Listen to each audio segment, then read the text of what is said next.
Welcome to the Poker Coaching Study Group. We don't have Louis making the announcement here because he's still busy with his study session that's still going on long because of all the arguing.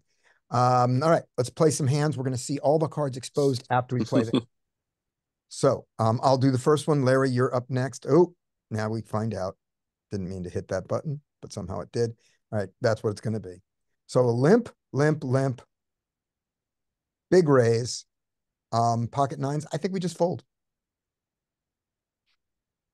Yeah, makes Yeah. sense. For this big raise. We're going to be in position to him, but we incentivize what we don't want, and we don't want to re-raise. Maybe that's wrong. Anybody want to play this hand differently? Um, yeah, we're getting the odds to mine. I don't think anybody's gonna limp re-raise from late position. So depending on the small blind player, whether he's overly tight or aggressive, I may continue. We I are call getting him. we are getting the odds to mine, but look at this. We don't expect it, but this 22 is absolutely could decide to just jam and take his equity and make our lives miserable True, against the true. bloated pot with his 22. So anyway, he didn't. All right, Larry, you have ace king. Um, let's open it. Open it to what size? 2.5. Excellent. Oh, 3.5. Why? Don't know. There was a lot. Maybe these guys were calling wide. All right. Yeah, that's why. Because we're getting wide calls. We'd seen that at the table. All There's right. king multi-way. It's king multi-way. Um, I really like check raise here. So I'm gonna check. You're gonna check and hope that villain 11 bets. Yes. All right. He doesn't. Okay, now I have the best hand, multi-way, barring draws. I don't know, 70% of the time, 80% of the time. But I have some EV to recapture. So I would go like maybe 6, 7. Yeah. You got to figure they don't have a lot of aces at this point, so you also really want to get called by a jack. So 6 or 7. I go 10. So this is a interesting call. Let's see what happens. We now are bigging and hoping for no donk. So his range is large. So your big size is a filtering range, Yeah. is a filtering size. Hmm. Um, I I think value is thin here. I think I check back. I think that we filtered his range.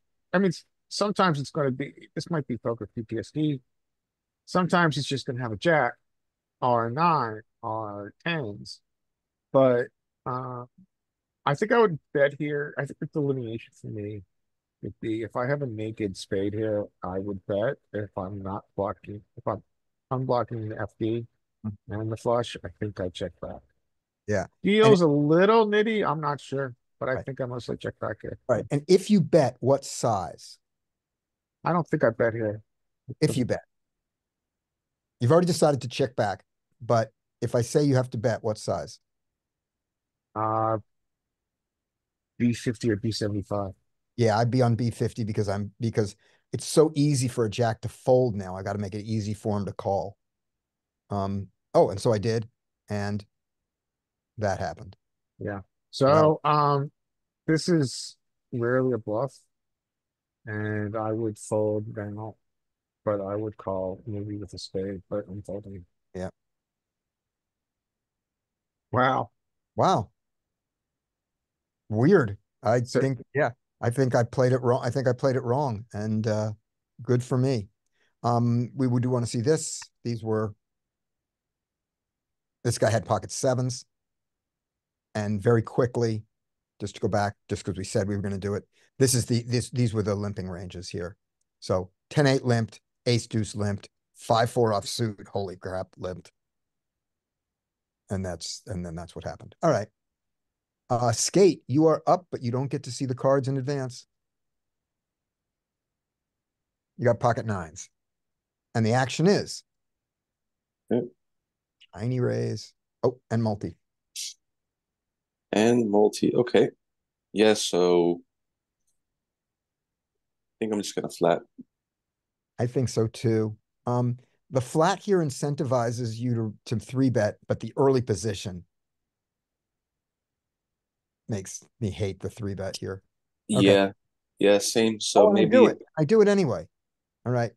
hmm, Sorry.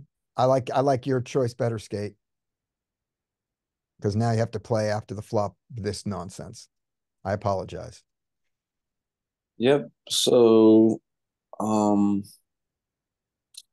I think I would bet here with the king. I don't see any many EP opens that are just flat calling, ace king. Maybe he could have king queen, but that's the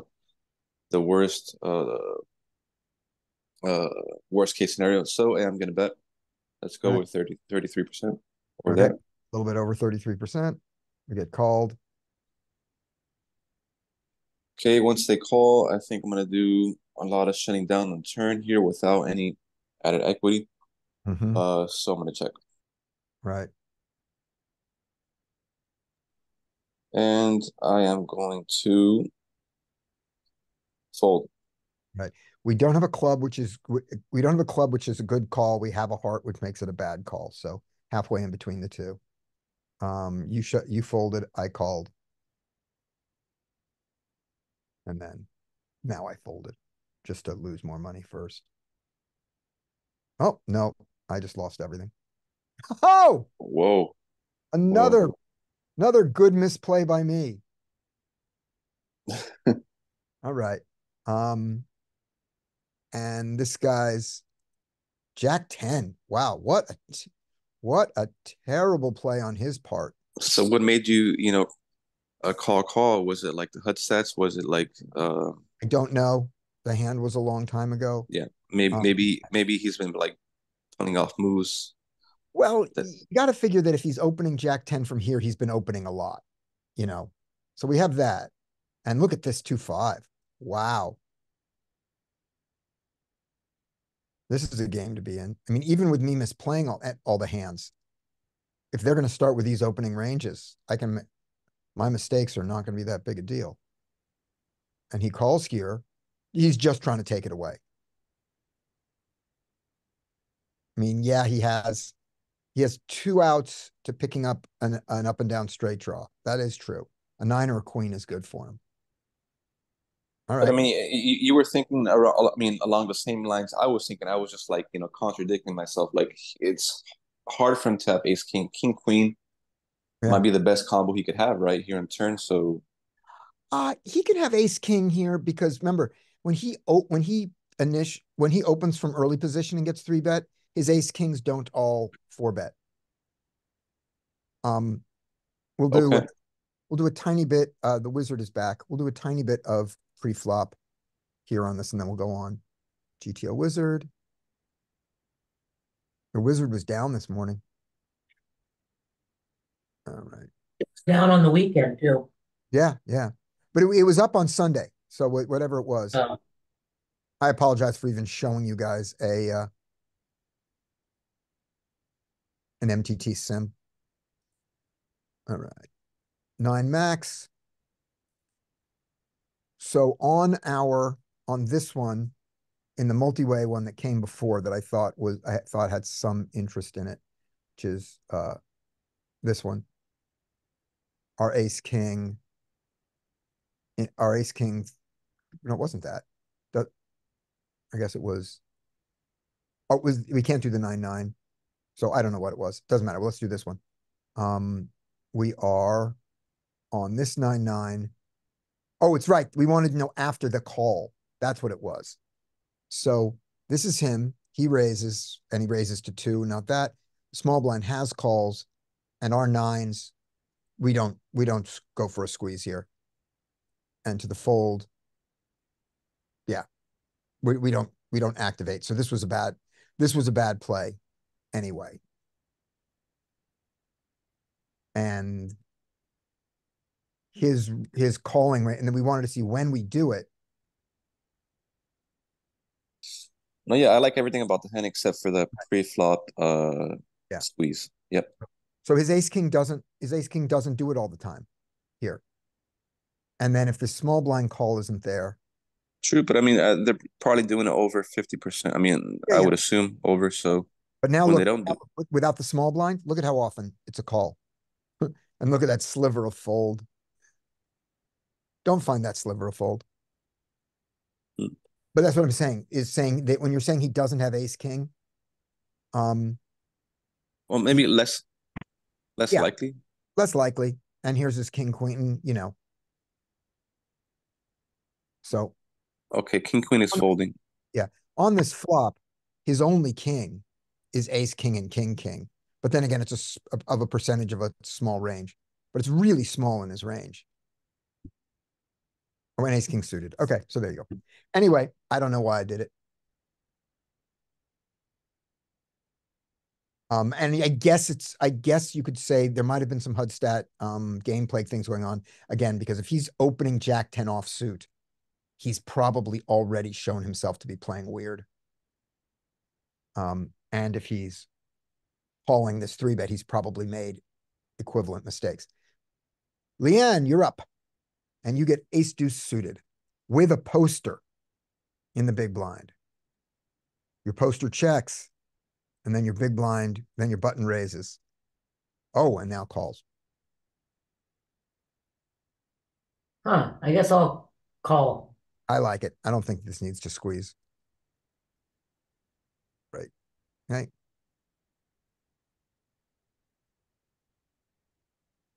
I'll check and I agree. Oh, you were saying? I interrupted you. check and call, Good. probably. Yep. Okay, Call. Easy. Yeah. I'll Oh, check sorry. You're checking again. Yeah, I jumped it. and then I'll call. Good. Have a call there. I'll check. I don't know what Oh, that is. I do not know what that is. I agree. This is a check. Um, I guess I'm actually turning it into a bluff to try to get a better unpaired ace to fold, to try to get ace tens and nines and eights and things, and certainly ace 4 and 5 to I fold. mean, you're repping the flush. You're block bet I'm sizing. repping a flush, and I'm repping. interesting. So you're turning it into a bluff. I was gonna probably check fold at this point if you bet again, but Yeah, I think check fold is good here, and I'm I think bluffing. it's hard to get an ace to fold with the size. Yeah, Mhm. I'm betting. I am also uh taking bluffs out of his range, so I'm trying to make myself not bluffed. Yeah, huh. so I don't like that play at all. Mm. By the way, Scotty, on the last hand, when Yeah, we were big blind, when can we start raising jacks? Maybe let's take a look. queens. We'll take a look. So yeah, so this was the sixes. The sixes were the call there, and then of course they have to get away from that. Okay. On the last hand, now was the nines, and so we had that right up on the wizard. So that's with a call. Small blind call. Our big blind raises. Queens. Look at this. We are just Queens. taking a flop. Nothing No, off, dude. yeah, Nothing off.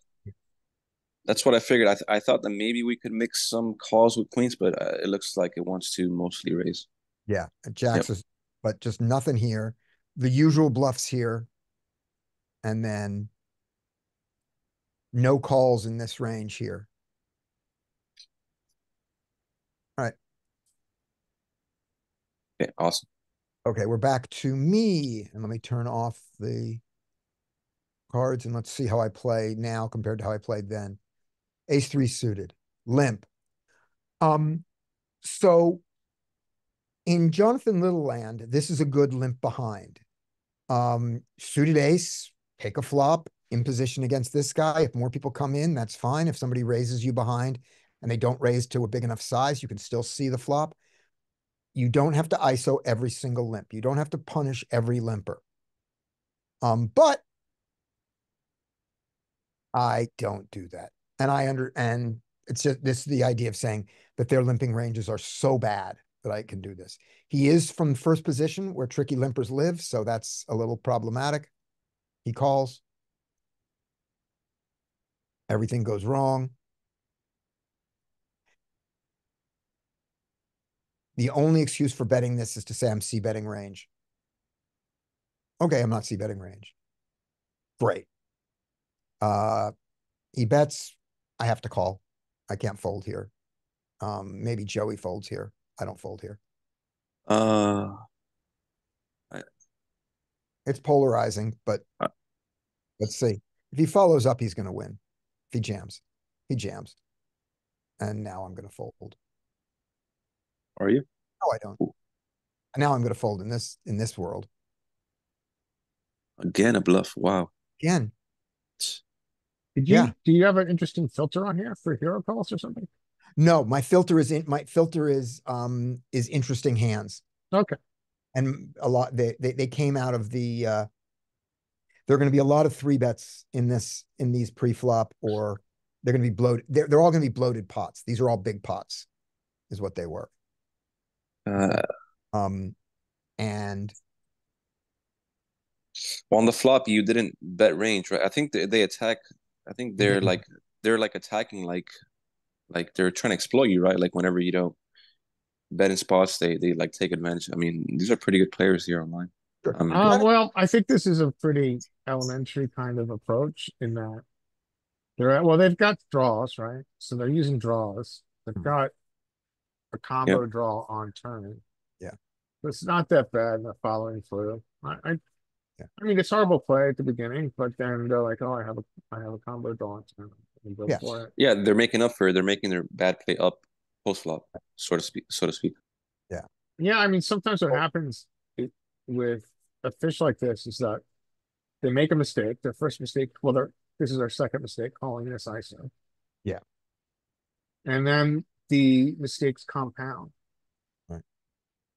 And oftentimes fish have very wide ranges, and so that does lead to additional bluffing. Yeah. And this time he had a good bluffing candidate.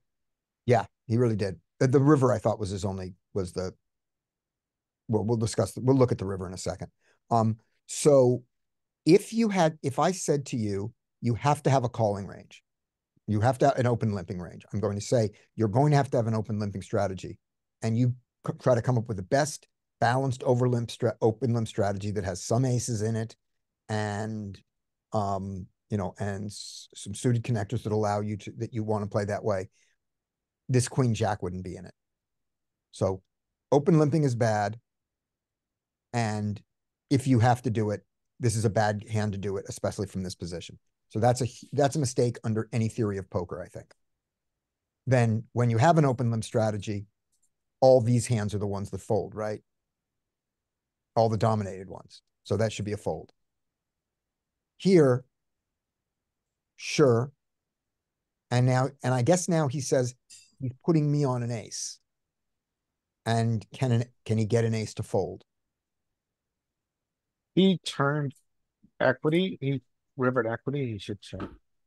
Right. He should check, but let's say let's look at him and say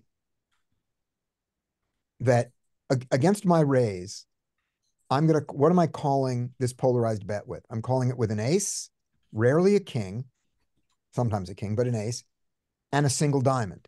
The single diamond that I usually have is the ace of diamonds, and so that's an ace, right? Okay. So he makes this bet, and we respect this bet, and he gets once he gets the call. So if he puts me on that range, when this jack comes, he blocks ace jack.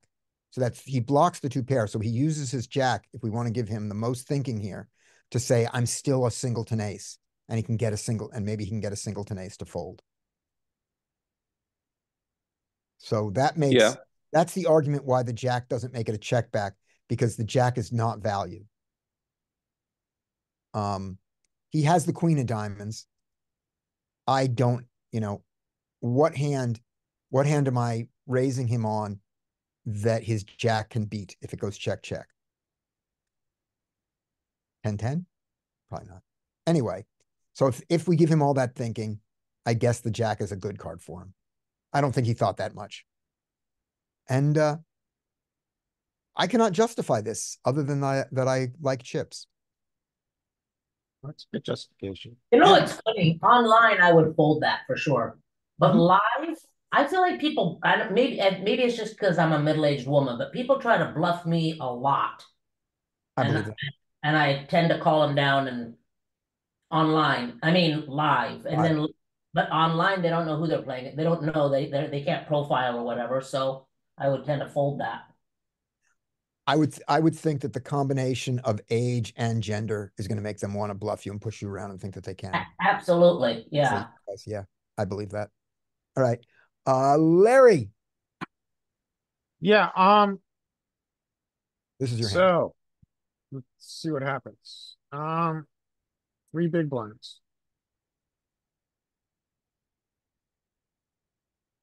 Um, I generally would check here. I think this, I don't even know if I need to check for ourselves. I probably would check call, depending on the size, or two the size. Well, I would check. Okay. And I think that I don't check. I do more checking out of position than I used to, but I don't do it small blind versus big blind.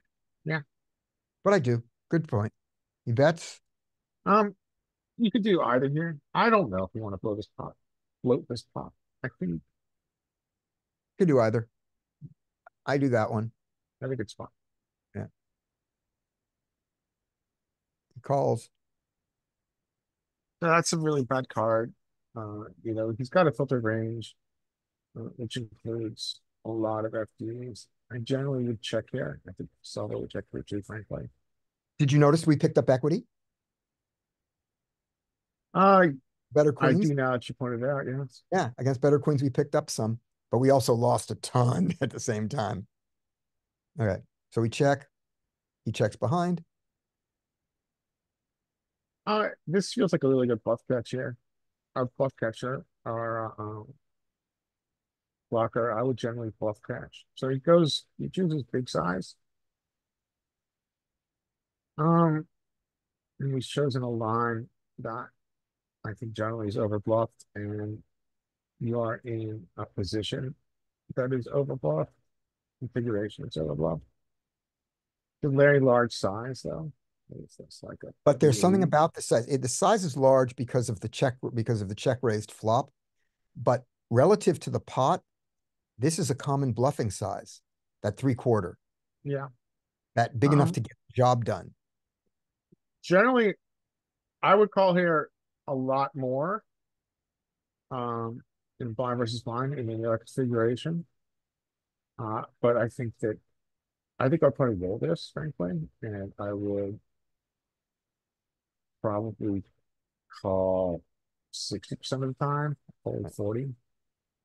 10 of hearts. If you played a 10 of hearts this way, definitely calling with a 10 of hearts, right? I think I would call it 10 of hearts. It's even so. Nice check back. Yep. He got it. Yep, he checked back the turn. All right. Skate, you're up with.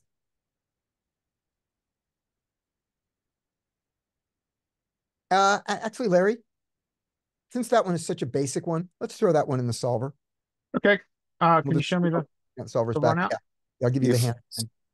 The fold. hand was, I should, It hopefully. was that one right there. Yep. It's this hand right here. Mhm. It goes like that. There's your run out. Okay. Got it. You got it? Okay. And the initial stuff. Yep. No, this 10 jack skipped an open that is 100%. Jack 10 offsuit is 100% in the cutoff. And he chose not to do it. All right. And we are on to skate. You have the king 8 suited. And there's a limp in front of you. Okay. I fold this hand. Okay. I'm pretty sure I'm gonna play with my limpers must be punished. You know, the sizing police, and I should not do this as much as I do. This is a mistake how often I do this. Maybe I will adjust. All right, but you did it. And here you are multi-way. Fine. All right, multi-way. We are in the middle of the sandwich. We do have backdoor. We are blocking king, queen, but yeah, I'm gonna check. I don't think any card except the heart is gonna help us. And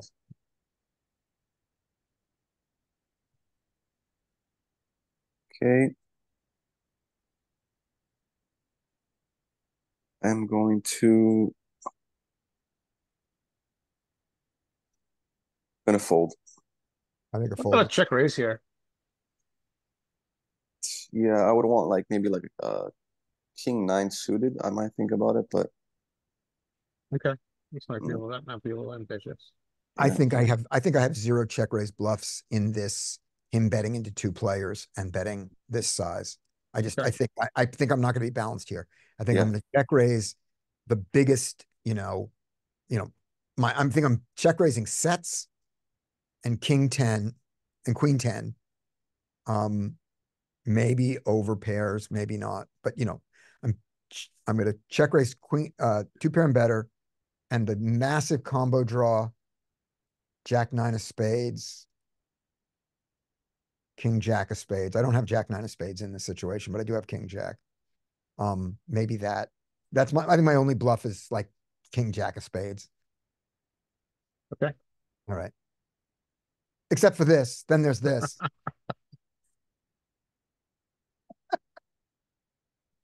I don't know how I play. All right. This is gonna go badly. All right, by the way, Skate, you just check raised. Okay, and he called. Right. On this king, I think king eight is not good enough to bet here as a single pair. Although I may be wrong. I think you are going to bet here,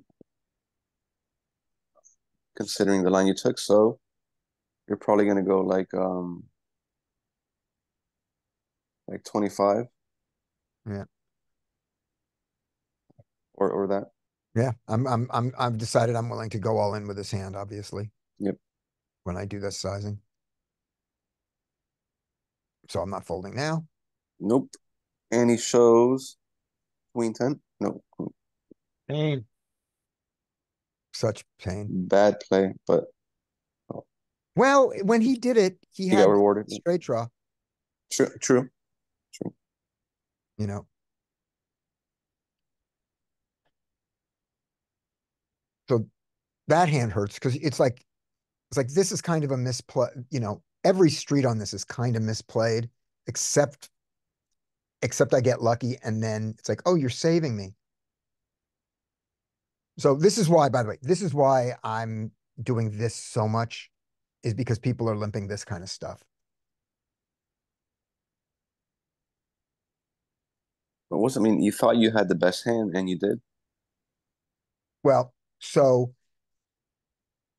I'm not going to defend this with any poker theory. Yeah. Now, given that I thought it was a bad idea when I looked at it again. I'm just saying at this moment, when I make this choice and he makes that choice, and I'm faced with a slightly difficult call, but I do it. I feel good. I go, all right, this is great. And then, oh, that really? I mean, at least he could have gotten a straight, to beat me that What way. was your equity, by the way, on turn? Only Yeah, 70%. Only 70%. With a straight draw to go with his queen. He's got a lot of equity. All right. You want to see that hand? Yes, I do. Okay. So Blind is let's quote the look great at Larry, the Wild West. the Wild West of blind, which is blind. That's right. Can you guys see my screen? Yes. Okay, so we are checking right here. Okay. OP. Um, So I'm going to bet that if we looked at a aggregate report that just blind versus blind, when the small blind raises and the big blind calls, you just do a lot of checking on every flop. yeah, I think generally what we've seen is that Yeah. there aren't any combos that don't check. Right. Do we have an ag report for that spot? I don't have access to that. Okay, good enough. Someday we'll look at it. All right, going on. So what size do we use? Yeah. We did a bet of, let's go back. The queen 10 hand, we checked, We check raised, didn't we? we checked and he bet half pot and then we check raised. So Okay, so check. let's check. Does he get a B50? He does. Not very much of range, but he does. Mhm.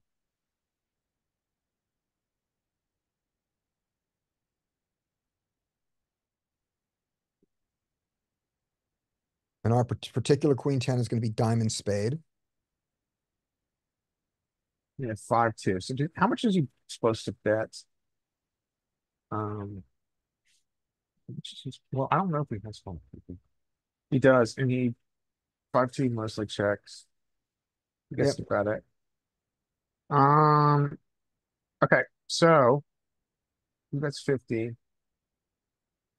And we Our queen had looks like queen our queen 10. 10 never check raises. Yeah, it's not good. It's a Diamond, little bit. It's you're in there. You're in yeah. there. But my But combo never does it. you really need a heart.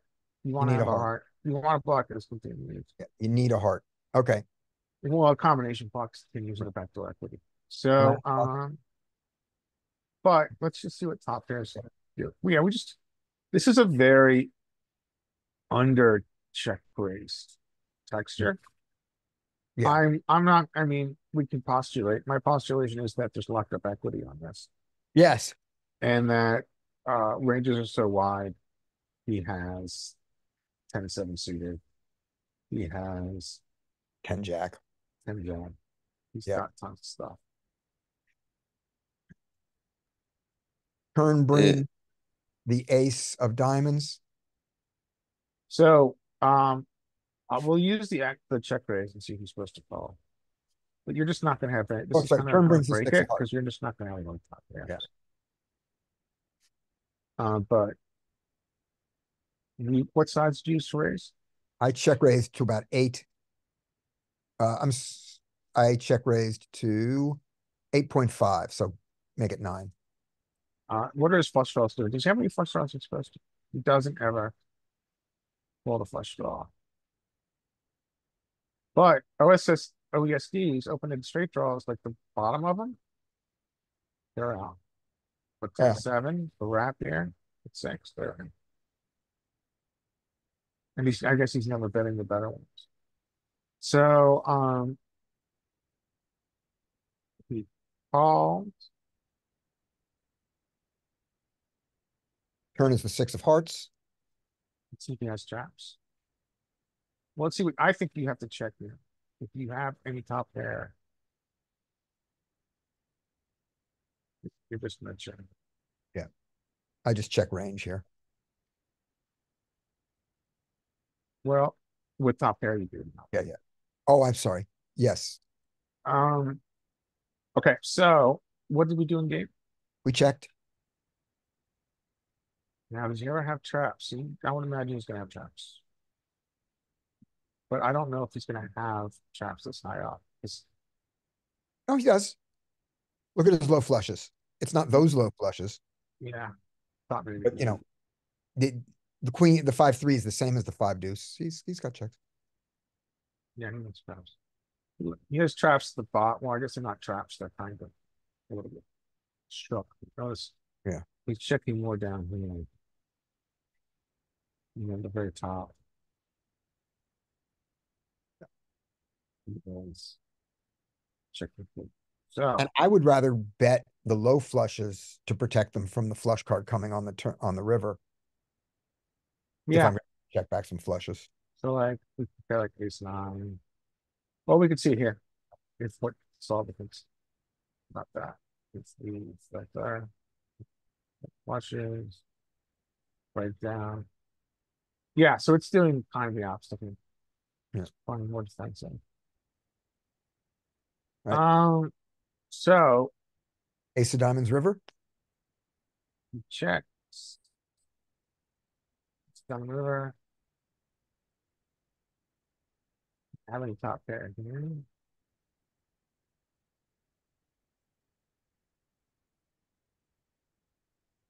Just not. Now we have second pair. Second pure. Yep. Not pure, but we'll see. Check. What size is it He supposed bets to 70. be? He bets we'll call it 85%. Okay. Because he Would be- bets 18 into 23. Let's see. So he's probably supposed to mix. So that's a very common size. He's supposed to he's got overbets, he's got B80s, and he's got B60s. Yeah. I would imagine because he crap checked turn, he gets to use a little bit more. So B80, what's our calling range?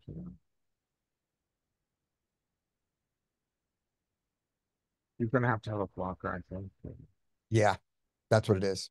No, not Oh, totally. wait a minute. No, hold on. My offsuit on the offsuits. Stay on the offsuit queen there. The jack of hearts turns it into a bluff. And the other ones mix, so it's okay for me to, the call was okay. Oh, that's a queen jack. I need queen 10. Do I not have a queen 10? No, I have queen 10. There we You only go. have queen 10 with the heart. Only have queen 10 with a heart, and I don't bluff it. And with the jack of hearts, you can bluff it. All right, so just bad river on my part. Yeah. Bad turn. We'll just look at what our calling threshold is here. Yeah. And then we'll call it. So you're folding significantly, right? So if we look at, so it's like a B85, right? Yeah. So MDF is probably around 45. Yeah, and we're just not meeting it. And so we're just way over folding relative to MDF. Yeah. And we wish really the lowest part we just really want. So I guess the lesson for us here is that we really want the hero here, even in this configuration. Probably having a heart is good. Yeah. And I would say that if you misplay your queen 10 and you get there with it, you need that you could play your queen 10 on the river similar to your queen jack, in that you can call with a heart and fold without one. Yeah, I think the heart's kind of important. Yeah, I think the heart's more important than the jack kicker. Agreed. Okay, anything else you guys want to see? Nope, that'll do it.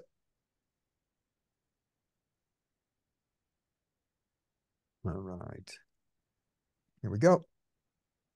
Turn off known cards. Turn off known cards. And then we just did the queen 8, the king 8 disaster.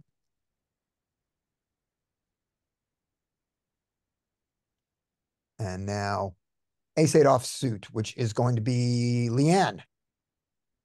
Fish cakes, you're next. All right. Facing a limp. Okay. Huh. You do this. We have this solved. I'm going to find this. Poker. Feel like I might raise actually. I think that's a good, here we go. Oh, this is the poker coaching one. We don't, well, here, just to look at poker coaching. I don't really want to play it out of position because I don't have a hand that's gonna, I mean, unless an ace comes, but even then I have a bad kicker. It's not a hand that's gonna flop anything great. Here we go. Yeah. Yeah, exactly. So I have to refine this. We ran this thing, which was our response, and I thought ace eight does do some three betting. Okay, does some raising. So there's your raise. You get called, which is the worst thing in the world.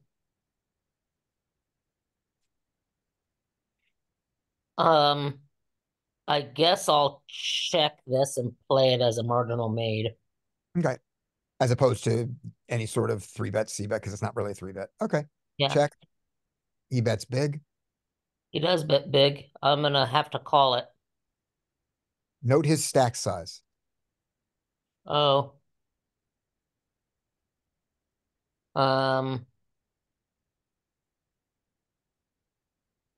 what what am I supposed to note about it? I realize he only has 10 left, but Right. The fact that he only has 10 left, to me, says that maybe this is, if I'm going to call this, I should jam it. Not because I think I'm going to get a jack to fold, but because I'm not going to fold to another 10 on the turn or the river. So I'm committed to calling all in here. right. And why do I want to give any equity to a 9, a 10, a queen, or a king that he might have in his hand? On the other hand, I don't see how it makes any difference, really. He's not going to fold to a jam with only 10 left. And so he's going to get his equity. I mean, he's going to get it anyway. Like, Give I, him king oh, 5 that he's just chosen to play this way because he's crazy. uh-huh. Maybe he folds that. I don't know. But I play it your way. I play the call.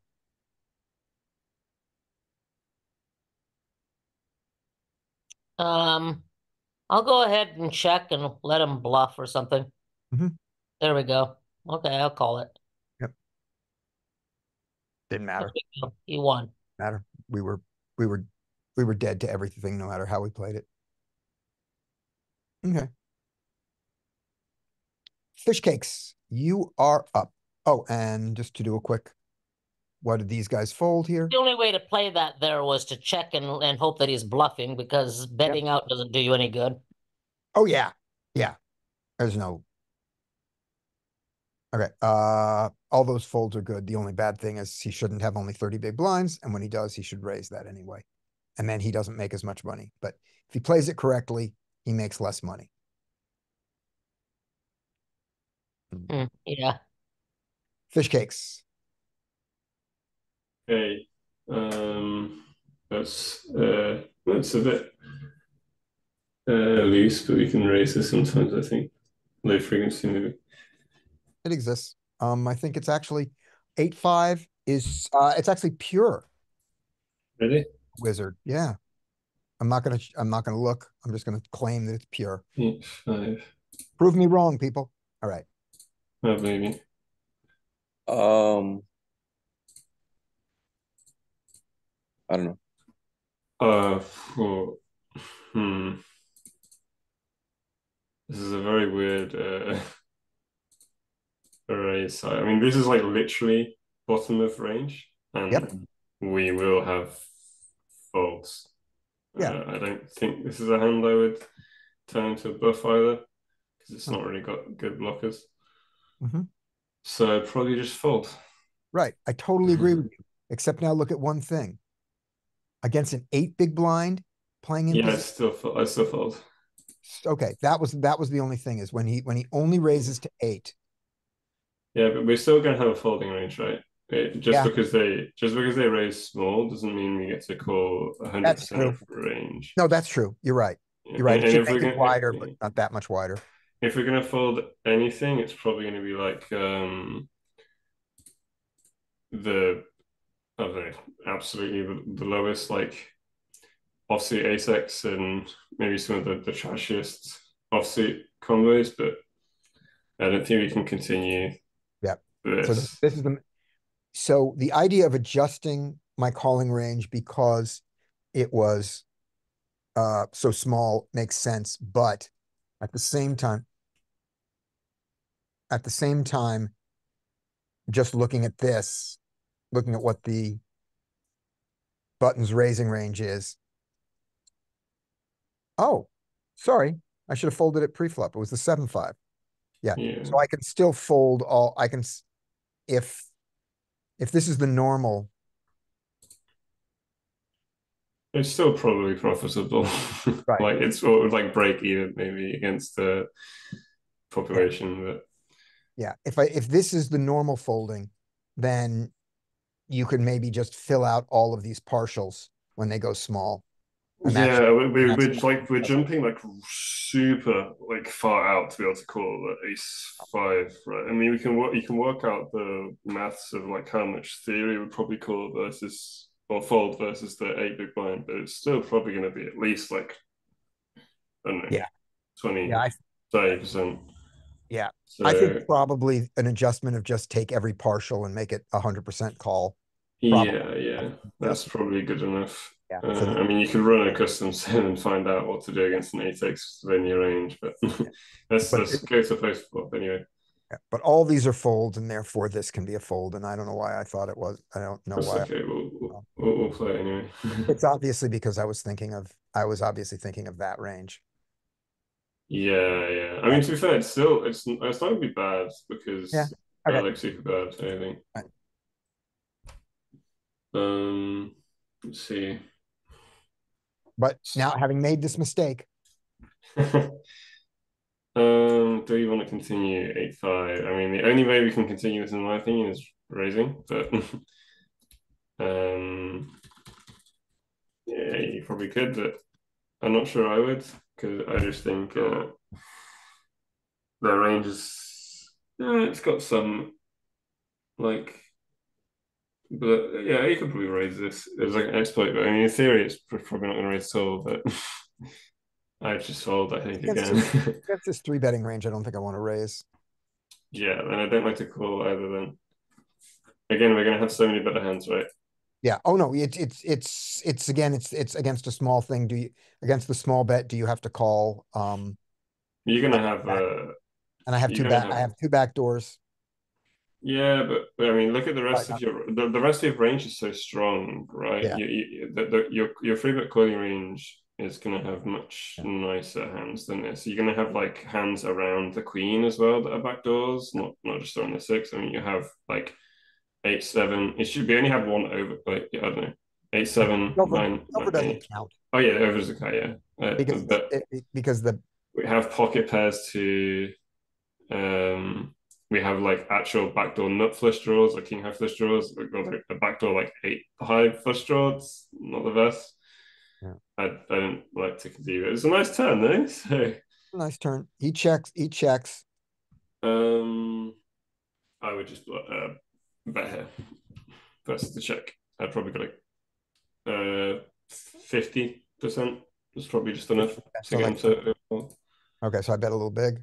Yeah, that's fine. 50, anything like from 50 to like 70 is probably fine. And then can we go again?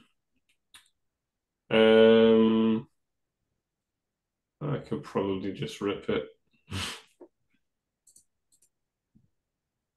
Yeah, let's see what he shows it with.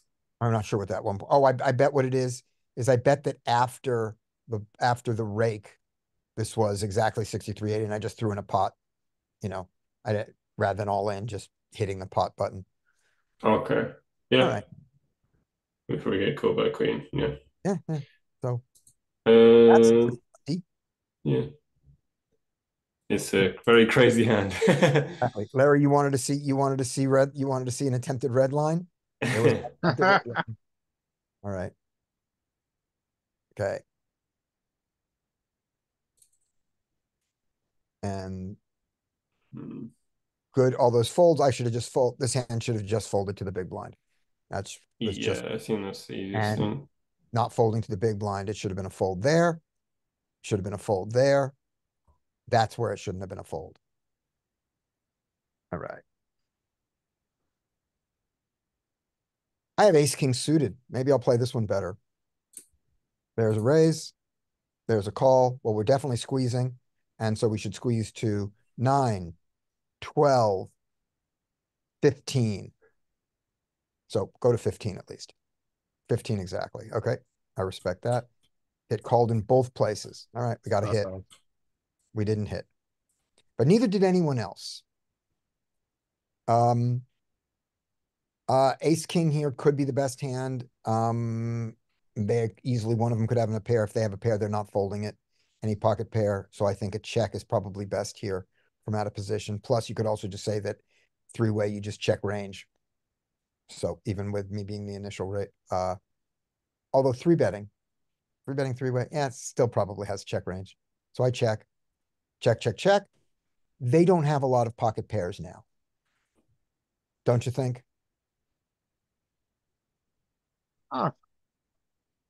Maybe 45 has more than 42. Maybe.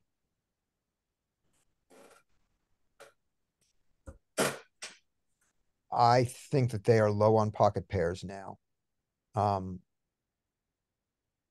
Which means I often have the best hand. And should I bet the best hand now? Or should I check and say I often have the best hand, therefore I can check call? I don't know. I don't know theory, and I don't know actuality or against multiple players, and I don't know what I did. I wouldn't be surprised if I bet 15 here. Oh, 32 to catch up, and just took it. Okay. And their hands are. Holy shit.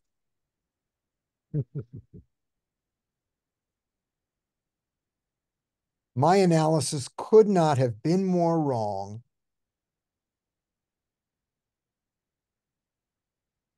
But this is the amazing thing. How did this bluff ever get through?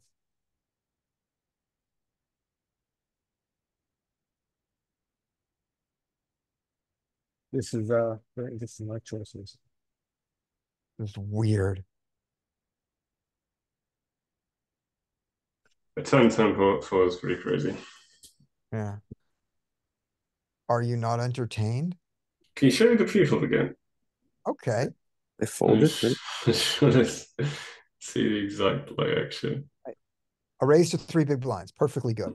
The sixes, in our theory, don't have any calls here. But if you have a calling range here, sixes is a fine hand to do it with. So he just goes 3x. Maybe that's why he folded, because he's just big raise size pre EP. Here, the tens calling makes total sense, and the sixes calling makes total sense. Sixes goes. I wouldn't be surprised, if the tens is mixed, like with the 3x open and versus a squeeze. I think it is. Position. I think it is mixed. Yeah. Right. It might be actually fold. If anybody has the 3x, I'm checking now. do it with the 3x there, and then we'll come back. Tens is like jacks is folding. That's crazy. Okay. Okay. Let's show that. Wait. I thought this is like I thought all the seats were filled actually. My bad. How many people is it? 1, 2, 3, 4, this is 7, 8 max. 8 max. So let's see if you can do it. Okay. But this is right. So that makes sense, and that makes sense. These guys can see that I'm checking range. That's fine. I can check range here. But that fold there. According at 2.5 big blinds at 15-0, he's supposed to fold. He's just supposed to fold by squeeze. Yeah, you've got largely. We got some calls. But yeah, you're supposed to fold here. Yeah. I think it's because you're folding jacks, dude. It's because the big blind squeeze is literally just queens plus ace queen plus and king queen. Yep. Show what you're looking at. 1 second. I don't know how to shoot a screenshot on Zoom. Okay. Give me a moment. Hide your porn, show your screen. In that order. I got to learn that order. Can you see this okay? Yep, we can. So it's let me make sure the positions are right. Can I see your screen too or not? So it I'll tell was you the positions. Tens opens from 1, 2, 3, 4, 5. Tens opens from button -5, low jack -2. -2 or Yeah, low jack minus. -2. I thought it was 8 max, right? Yeah, at 8 max, it would be the under the gun if that's what you're in. But it was. I thought it was Yeah, it's under the gun in your sim. So you're looking at live 10% rate, which is gonna Yep. change things, but we're trying to look at 3x. So we're gonna look at Chippy, but I bet it's. Give it the most generous thing you can. So under the gun raises. You have under the gun 1. It's under the gun. Yeah, I'm pretty sure it's under the gun 1, but Oh, is it? I'll count it again. yeah, Okay. because Cut off, double high check. jack, low jack. You're right. It's under the gun 1. You're right. Yeah. Okay. So then cutoff calls. I mean, this is more reflective of the range they're going to play to. Yep, you've got 6s there. Big blind. I do my squeeze. Yeah, and then under the gun, it's like mixed folding 10s and stuff. Right. Okay. Just because I guess the big blind range is so strong, right? Right. So give him a call and let's just see. I need to solve give it. the under gun one. I mean, give the under gun one a call. Okay, we need to AI solve it. Oh, okay. Oh no, but I was gonna just see. I wanted to see what the 6s did. Oh, I see. Do the flop part of it. Let me do it. I mean, the 6s are definitely not enough call, right? Oh my god, after the call, yeah. I guess they it's chippy. They just go set mine. Okay, good. Yeah, I mean, there's 0D in chippy V, so this is surely not going to be a thing in any rake structure, right? Yeah. So, yeah. Okay. Mm-hmm. And then we can't take this post flop, right? Nice, multi-way. Yeah, we're done. Okay, good. Stop sharing. There you go. All right, here we go. Amazing that got through. All right. Larry, you're up. I'd like you to raise this to 2.5 big blind. Okay, you got a limper, never mind. Got 2 limpers. So, Peter Clark talks a lot about maximizing your time on the button in life. These are the good times, guys. Let's celebrate them. So, to that end, I would ISO to 6 big blind. By ISO, it's going to be to 5.5. All right, but we ISO. Get called in 2 places. Okay. So we get any donks around? Any Nope. donk action going on? Nope, no donking.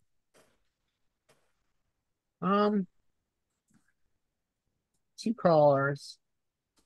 Good hand. I think I like betting with the back doors. With the back door singular. This is 2 back doors. But I would bet small. I'd multi-way. I would, in theory, I think we're supposed to bet small here. Multi-way. This is like obviously not solved, but yeah. So I'd like bet 6. Okay. 7. I would bet 6 or check, and the checking with the protecting your checking range with the bottom of your aces. You know, I'm either way ahead or way behind, but I go even smaller.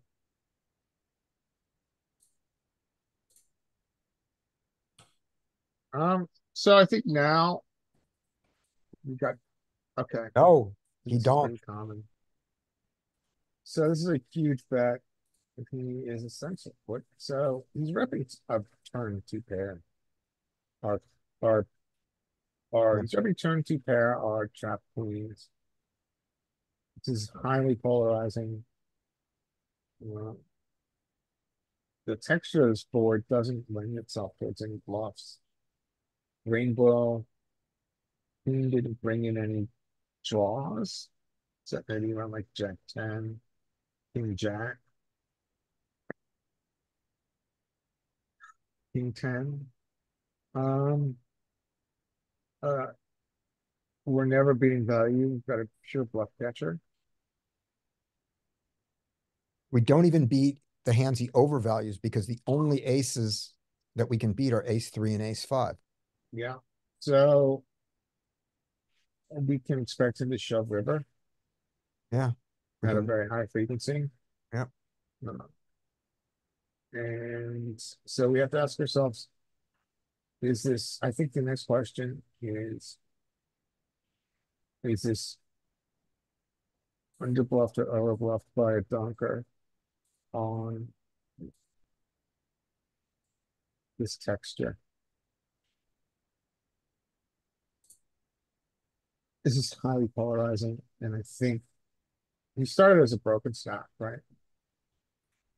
Hmm. I think we can go. I think we can fold him.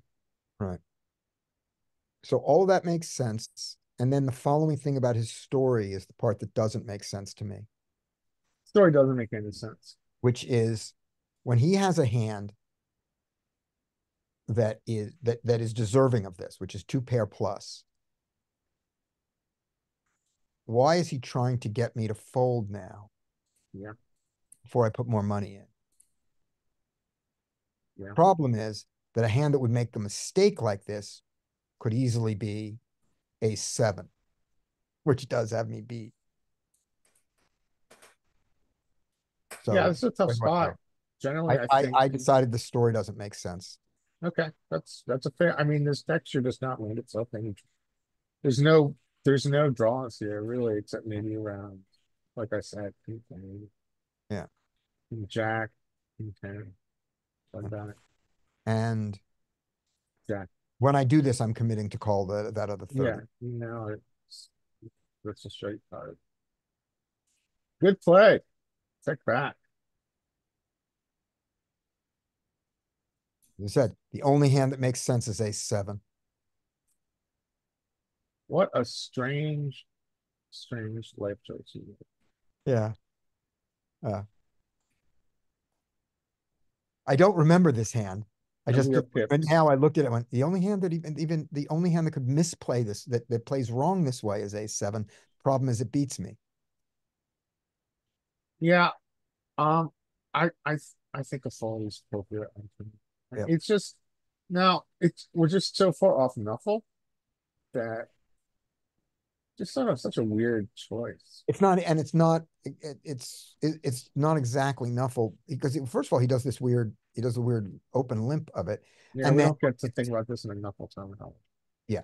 So I think we that, do. I think the one thing that Nuffle allows us to do is to extrapolate that it's not the case here, but extrapolate that oftentimes donks are not top of range for exactly the reasons that you yeah. spoke about, which is why, if he had top of range, would he choose to dunk in a polarizing fashion? Yeah. Why, if he turned queen, whatever, why, if he turned two pair, is he going to pop? Right. And for that reason, I think NBA has found that donks often are some main hand, but they're at bottom of range that Yeah. can be folded out by aggression. Yeah. So following this limp, look at that. Look at that. We got 9-6 offsuit call. Okay. Up next is skate, right? Yeah, skate. You're gonna go blind versus blind, I think, skate. Yep, you are. All right. I think that we can limp this hand. Okay. If you have a limping range in the small blind, if you're playing in a non-raked game, a time game, a home game, anything like that, a limping strategy from the small blind is fine. Of course, in tournaments, limping strategies from the small blind are necessary. In a raked game, in a 50 NL game, you can have you can choose to have a limping strategy. Wizard has one. I don't. So we know I'm not going to do it. But this is Skate, Wizard. when you play live, sorry for not. Oh, yeah. When you play live, what's the rate structure? Yeah, I think it's like well, it's pretty high for 1-2. I don't know the exact numbers, but it's like I think like somewhere like $6 or 6 or 7, or one for high hand jackpot. So Okay. yeah, Okay. and then it gets a little bit better when you move up stakes, 2-5 So plus.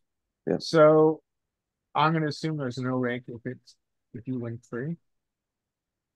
Or sometimes it's a $1 drop, which isn't exactly a rate. Yeah. You just put in $1. So like if you take the hand down pre-flop, you don't pay rank. Well, yeah, you could, yeah, what's called a chop. You could just say, Yeah, well, you're talking about blind versus blind, but yeah, I would just say that if you're not going to just chop the blinds, I and you want to play your hand, I don't think having a living strategy makes sense. That body weight. Yeah, with that amount of rake. okay. Um, and so the wizard would allow you to limp this. That'd be fine. I'm going to guarantee you're not going to get a limp here, so you're going to have to play it as a raise. What a flop. Okay, so you were saying, Scotty, that in the small blind cash, you don't have a limping strategy in the small blind? I have zero limps. When I play live, I chop the blinds with the people around me because they want to, and because of the amount of rake, it's a pretty good idea. And online, where we don't chop, I'm playing razor fold from the small blind, and I'm playing wide. Okay, so you wouldn't limp live as well? Live I would chop, um, unless we're playing in a timed game. Everybody chops there. Right, but what about limping? You wouldn't just No, nope. no. Because they rake away because live they rake away too much. They basically rake away the pot. Okay. Um, Okay. yeah. At the game that I play in the limit game, they do something really funny. If you limp in from any position and the small blind folds, so it's only the big blind and you, the big blind raises, you fold, and then the big blind gives you back your money under the table, so as to not play a raked pot or to not play a limped raked pot with where they're going to take away half the pot before you even see a flop. It's a real common thing. All right. Anyway, you have Okay. a Yeah, here, I think you played it as you raised it, right? yep. I raised it. Got Yep. called. All right. Just let's bet three bigs. Mhm. I think we could size up a little bit. Well, you're the effective, as deep as him, 200, but you are a little bit past 100, so you can probably bet a little bit more. That makes sense. I can also play it as a check raise. I expect both are there. I don't size up on the theory. The theory of mine was it's a board with completed equity, and therefore all my bets are small. I didn't think about the fact that I had more than 100. So there you go. Get called. Happy days.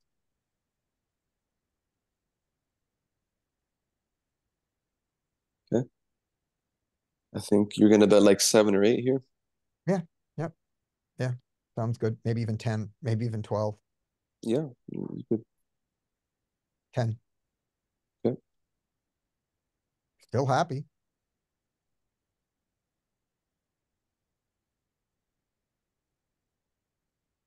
Okay. Called all the way. I mean, you want to bet enough for him to call and not, enough for him to fold. I'm thinking so. Thinking like between like 20 and 25 sounds nice. Yeah. Or max greed and go for more like 40. So anything between 20 and 40 seems reasonable. I just go right for pot. Okay, I was on mute. Okay, they were gonna raise anyway, so either or would have worked. Here, I I mean, they're raising so small, they never have. Well, not never, right? But I think wouldn't if they had a better flush, for example, king, queen, even ace, wouldn't they want to go for more value? Maybe even, He wants to get called.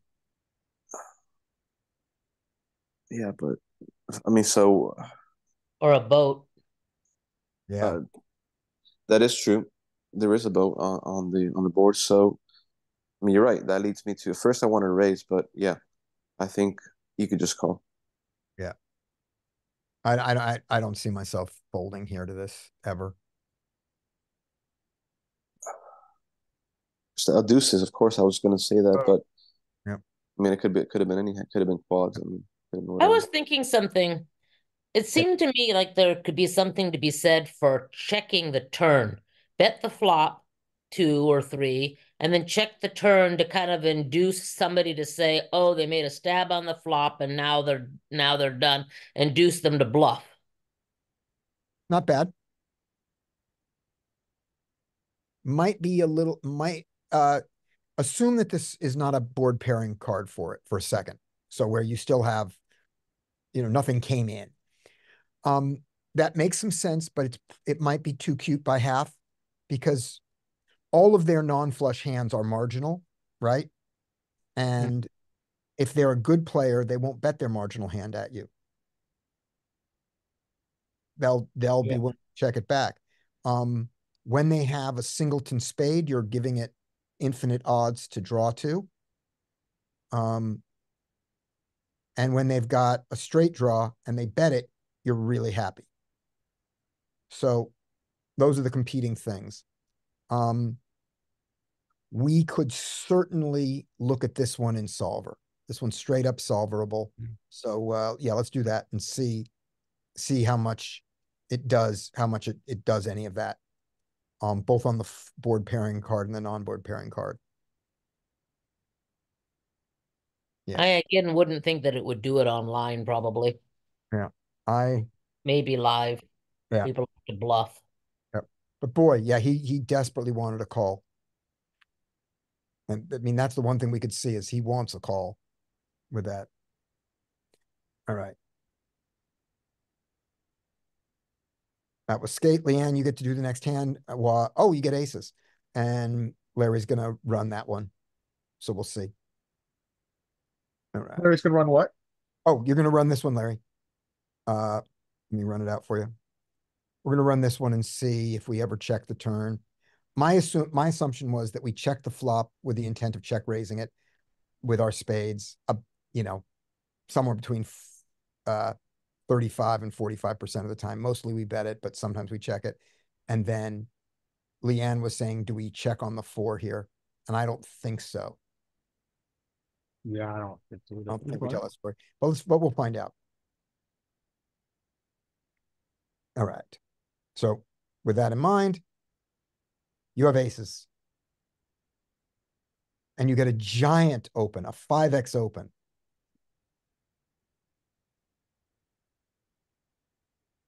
Well, that's interesting. Yeah. I'll raise it to something. Gosh, now I'm thinking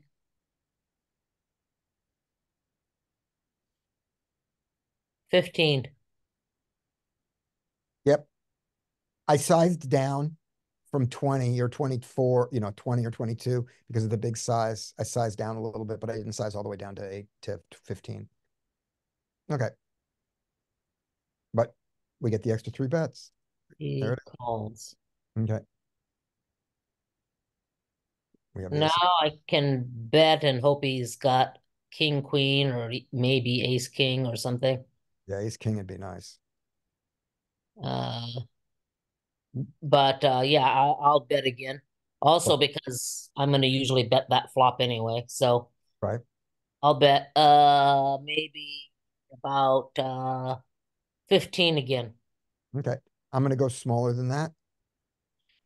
Oh my Gone God. about 13, except it felt weird to bet less on the flop than I did pre-flop. Yeah, I was still going to bet 12. I was going to bet a third, but that's fine. I wonder if you're thinking check here because of the SPR. But it's just it's a It's smaller going to be SPR than easy to get it in 2 streets. Yeah, so I wonder if that's what you're thinking. Yeah. I'm not thinking that I'm worried about king, king. Let me tell you that. SPR is like 2. Yeah. Yeah. Now I'm thinking I'm not going to be able to get it all in because he doesn't have anything. Okay. So you did a weird check. That's what happened. Now, Leanne, when I force you to Okay, well, play, now I am gonna bet small, like Okay. 12. Okay. And yeah, just force him to call everything.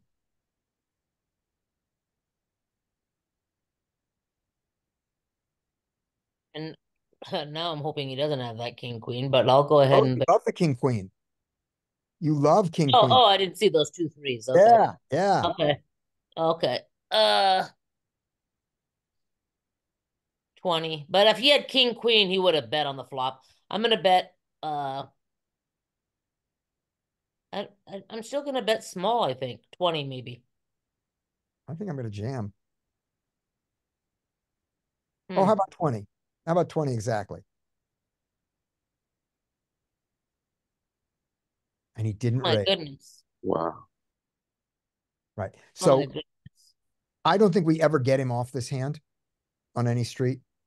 I don't think that the bet, if we had bet the flop, I don't think that I don't think he's going to fold queen, queen here. I think if you bet the flop and the turn, he would have, but By the turn, remember, he has the queen of clubs. oh yeah. But boy, no raise on the river with a full house. So your equity's like what on the turn? It's like He is 90%. beaten, he's beaten by pocket kings and pocket threes. Can you go back to the turn? Oh, we have more equity on the turn. We have a ton of equity on the turn. That's weird. I felt like I wanted to bet about 12 or 13 on the flop too, but then it felt strange to me. Maybe my thinking is wrong. It felt strange to bet less on the flop than I had on the pre-flop. But I don't think that's a down bet. I think you can do that with a lot of value, a lot of bluffs, and a lot of just straight C bets that aren't even bluffs yet. Here's here's 2 outs. I can't figure out why he's focusing on putting him. Maybe retarded. Oh, we're not supposed to. I don't know. Might Um, be not focus savvy. he has 2 outs. That is what he has. Yeah. Yep. Okay. So it's wrong. It's just wrong. Yeah. But look at, Oh, maybe it's because it's not. I think maybe it just shows through equity when cards are exposed. oh, okay. Oh yeah. Maybe again, maybe his range or something. Who knows? I don't know. Can you change it to exposed cards? Make Yeah. sure I'm not crazy. Changes anything. There it is. Yep, that changes it. That's the equity. And then 5. Okay, Yeah. He's got that 5. looks more like the suck that you experienced, Scotty. Yes. Exactly. But he's really not raising this.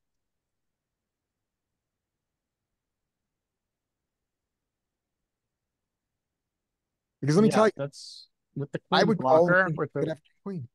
this is an error. I mean, maybe you can make an argument for it. I mean, I think what happens is that people say, well, it's hard to know what's going to call, what worse is going to call, but All flushes. yeah, this is ridiculous. I mean, Ace king. he's only beaten by kings. That's the only He's beaten by combination. kings and threes, and I don't have threes on this line. And you don't have 3 yet.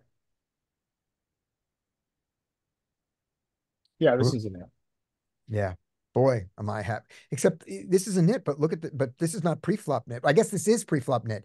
He so desperately wants a fold. He doesn't want to take queens post-flop. This is like the kind of stuff that we can pay attention to when we do these cards up, right?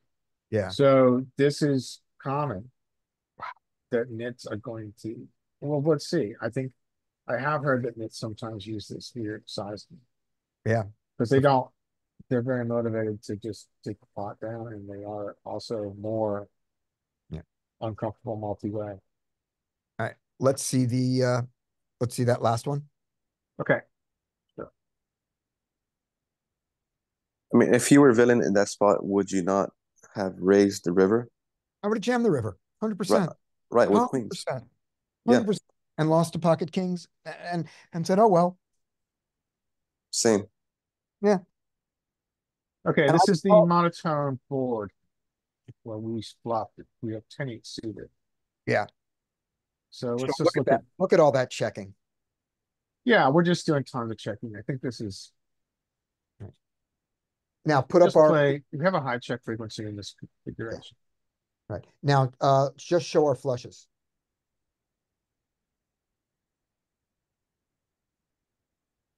Look at all the flushes to check. Yeah, we're just checking across range. I mean, here's the very top. Here's the nuts. Yeah. Okay.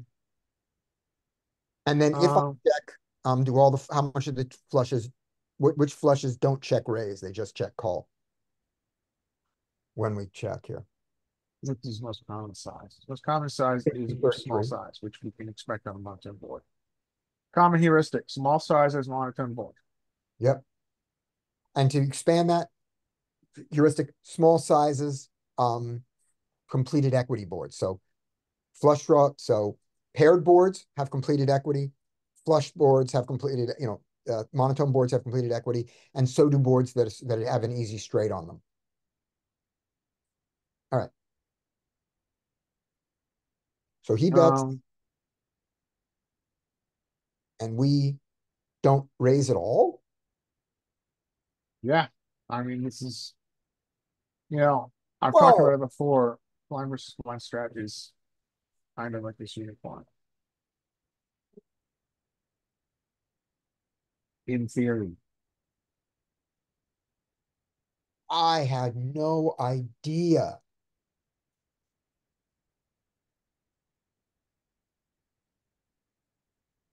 yeah, it's just, I just don't think it makes a lot of sense to try to understand, to try to memorize or try to draw heuristics from blind versus blind, Okay. because it's we're in the advanced class, because it's just, it doesn't really match anything else we see in Okay. any different SRP configuration. Yeah. So what did you do?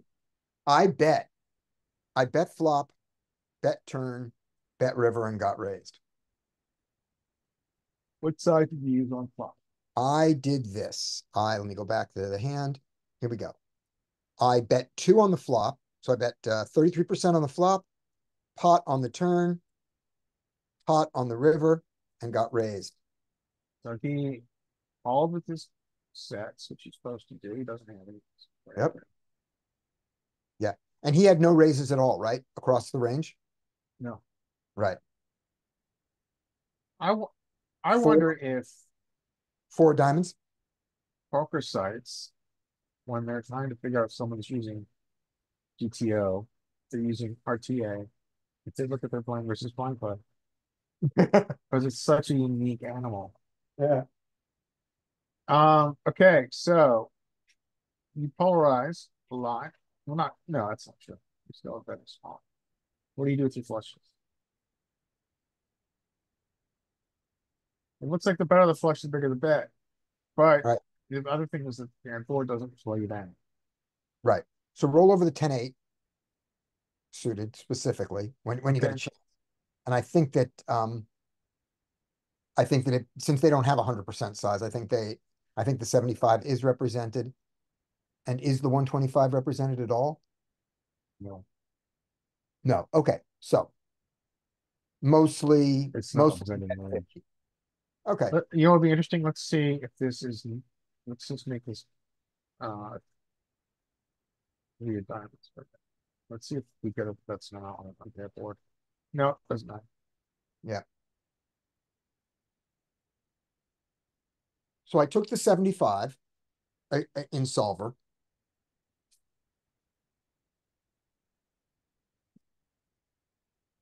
What's he supposed to do with his boats? His pots. He's solo playing me. For the most part, except for twos. He's unblocking everything else, I guess. All right, so he called, right? Yep. And then the river comes. The river is the 9 of diamonds. Okay, so you just, and if you, I think what happens often is that we remember these boats versus flopped flush hands because they suck. They stick in our memory, but you don't build a strategy around flopping. No. It's just, it's just to suck at. Right. So the question becomes, I think, what size are you going to value bet with your flushes? And you're always value betting. Right. And it's very equity driven, right? You can see that you got traps at the very top, which is blocking boats. And then it goes down, and you had 10-8. At 10-8. Just out of curiosity, just to be geeky. It's gonna work actually. 10-8 is one of your, here's 10-8.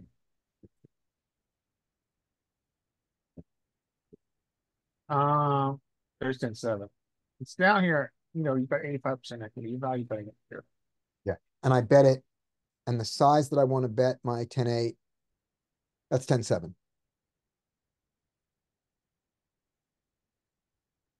Because 10-7 does some checking. 10-8 never checks. I don't care why. But the size is all across the thing, and it includes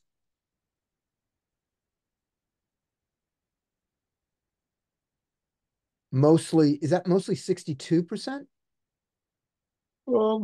Yeah, 15.5. So that's small. 62.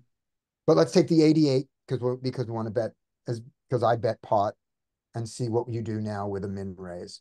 And I'm sure you just I don't think he's gonna use it. I think he's both. I think he's got a shove or nothing. It doesn't play. Somber don't play no cheeky. all right. Well, let's see what we do to the jam then. Note this is important to see. To me, it doesn't care that it's a paired board, and it is still value shoving aces, which it perceives as ace high flushes, which it perceives as having. Yeah, not. It's not. So this just for me, it's important to see because it reinforces that we shouldn't develop a PTSD because we run into a vote. And it double reinforces it when it shows it's got like 97%.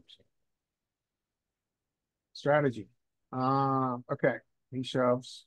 You want to know what you with your flushes, how far down do we go? Fold this is here. We're always calling ace high flushes. Queen high flushes. 10-9 has very interesting properties, I would assume, blocking boats. 10-8 can call. So if 10-8 can call a jam, I certainly should call his size. Yeah. So 10-8 specifically. It's very different.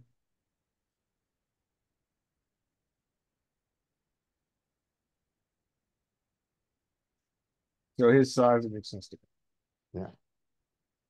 All right. Done with this, or anything else on this you want to show, Larry? Yeah, we're folding ace king.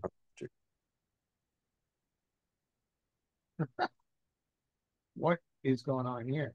Ace king of spades? Yeah. Might because we're in the weird part of the tree, but I don't think we are. No, we fold ace king of spades because he can't be overvaluing the king of spades. So, yes. If he shoves.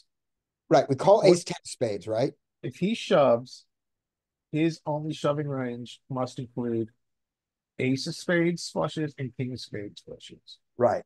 So if he's shoving in Solverland, it means he's got a boat. Yeah.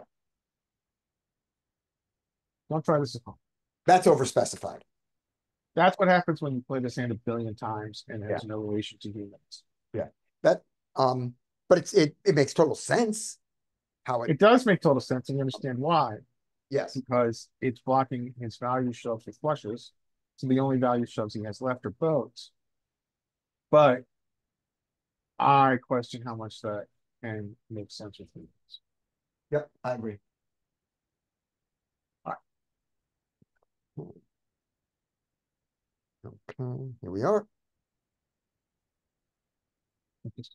We just played Leanne's aces against the queens.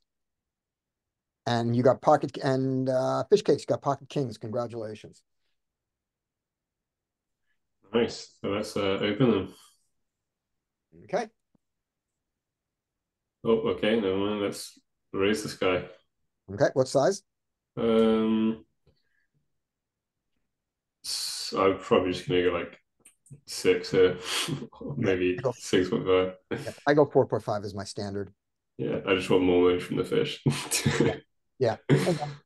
That's a fine adjustment. If they call 6, great. And so do 6 with your big hands.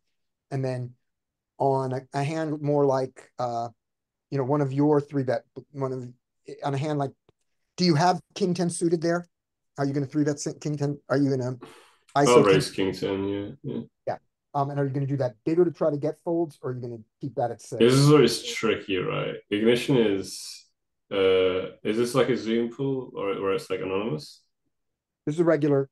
Oh wait, the phone call or the game?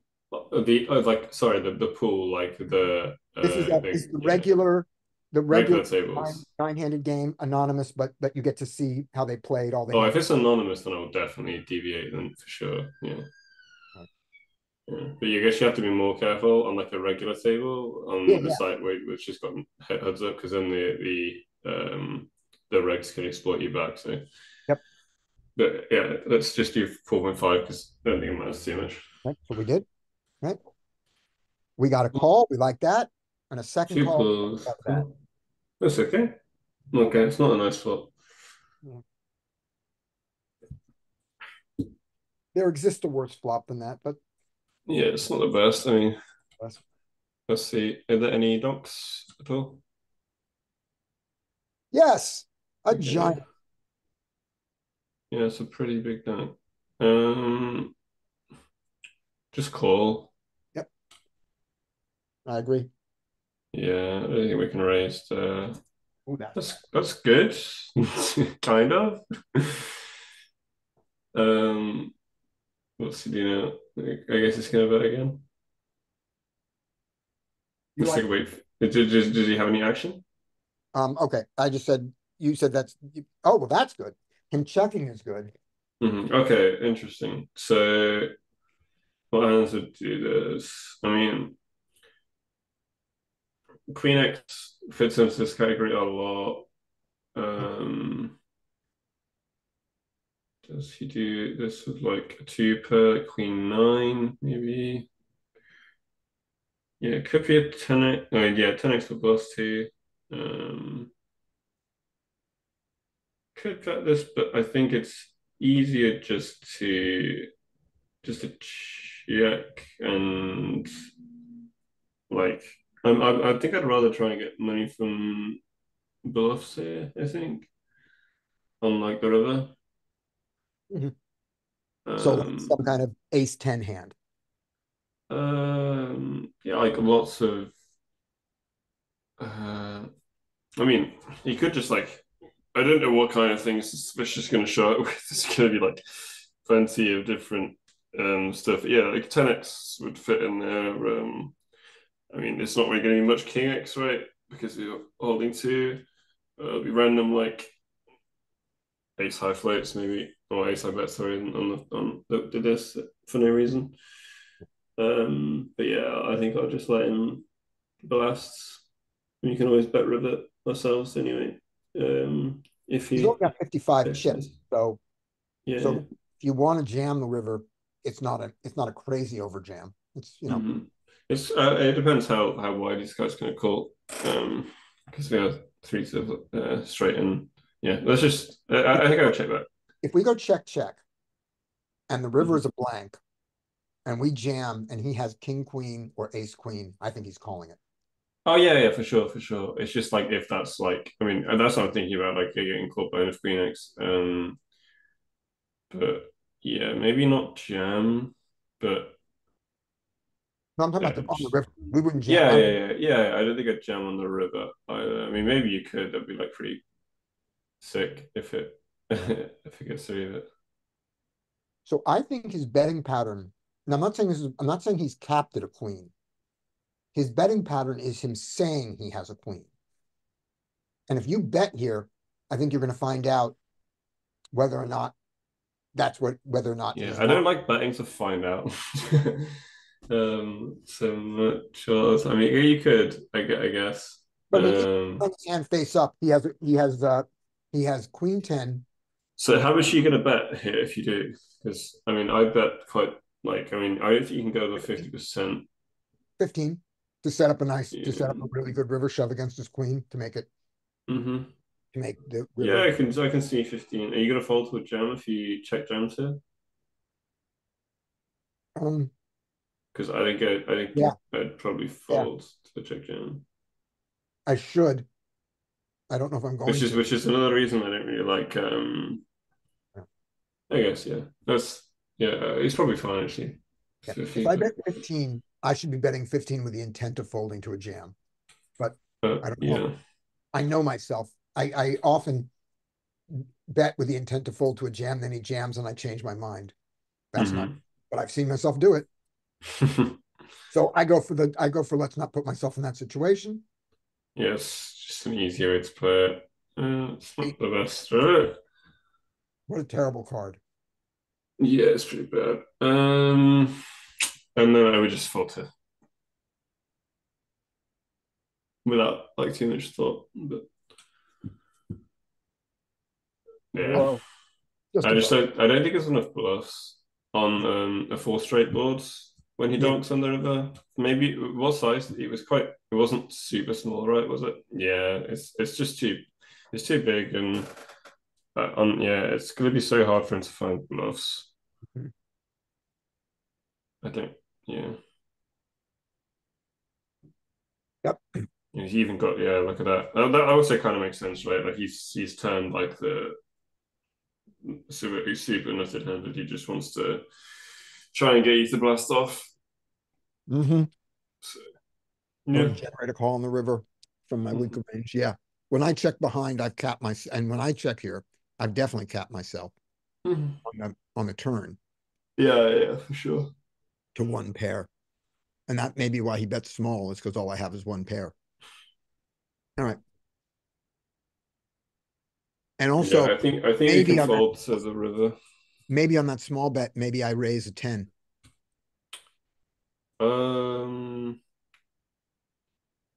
Can you raise a turn on the Maybe small you bet? get, Yeah, no, some people probably. Yeah, would. you probably can. I mean, you're Yeah. probably just gonna chop a lot, I think, but Yeah. yeah.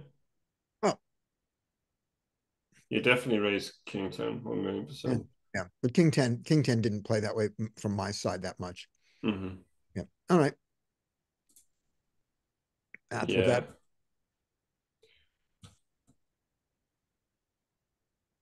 So we open limps, 9 jack, Mm-hmm. raise, and nobody else can play anything. Okay, here we go. Unlucky runner. Yeah. Pocket sixes in the low jack.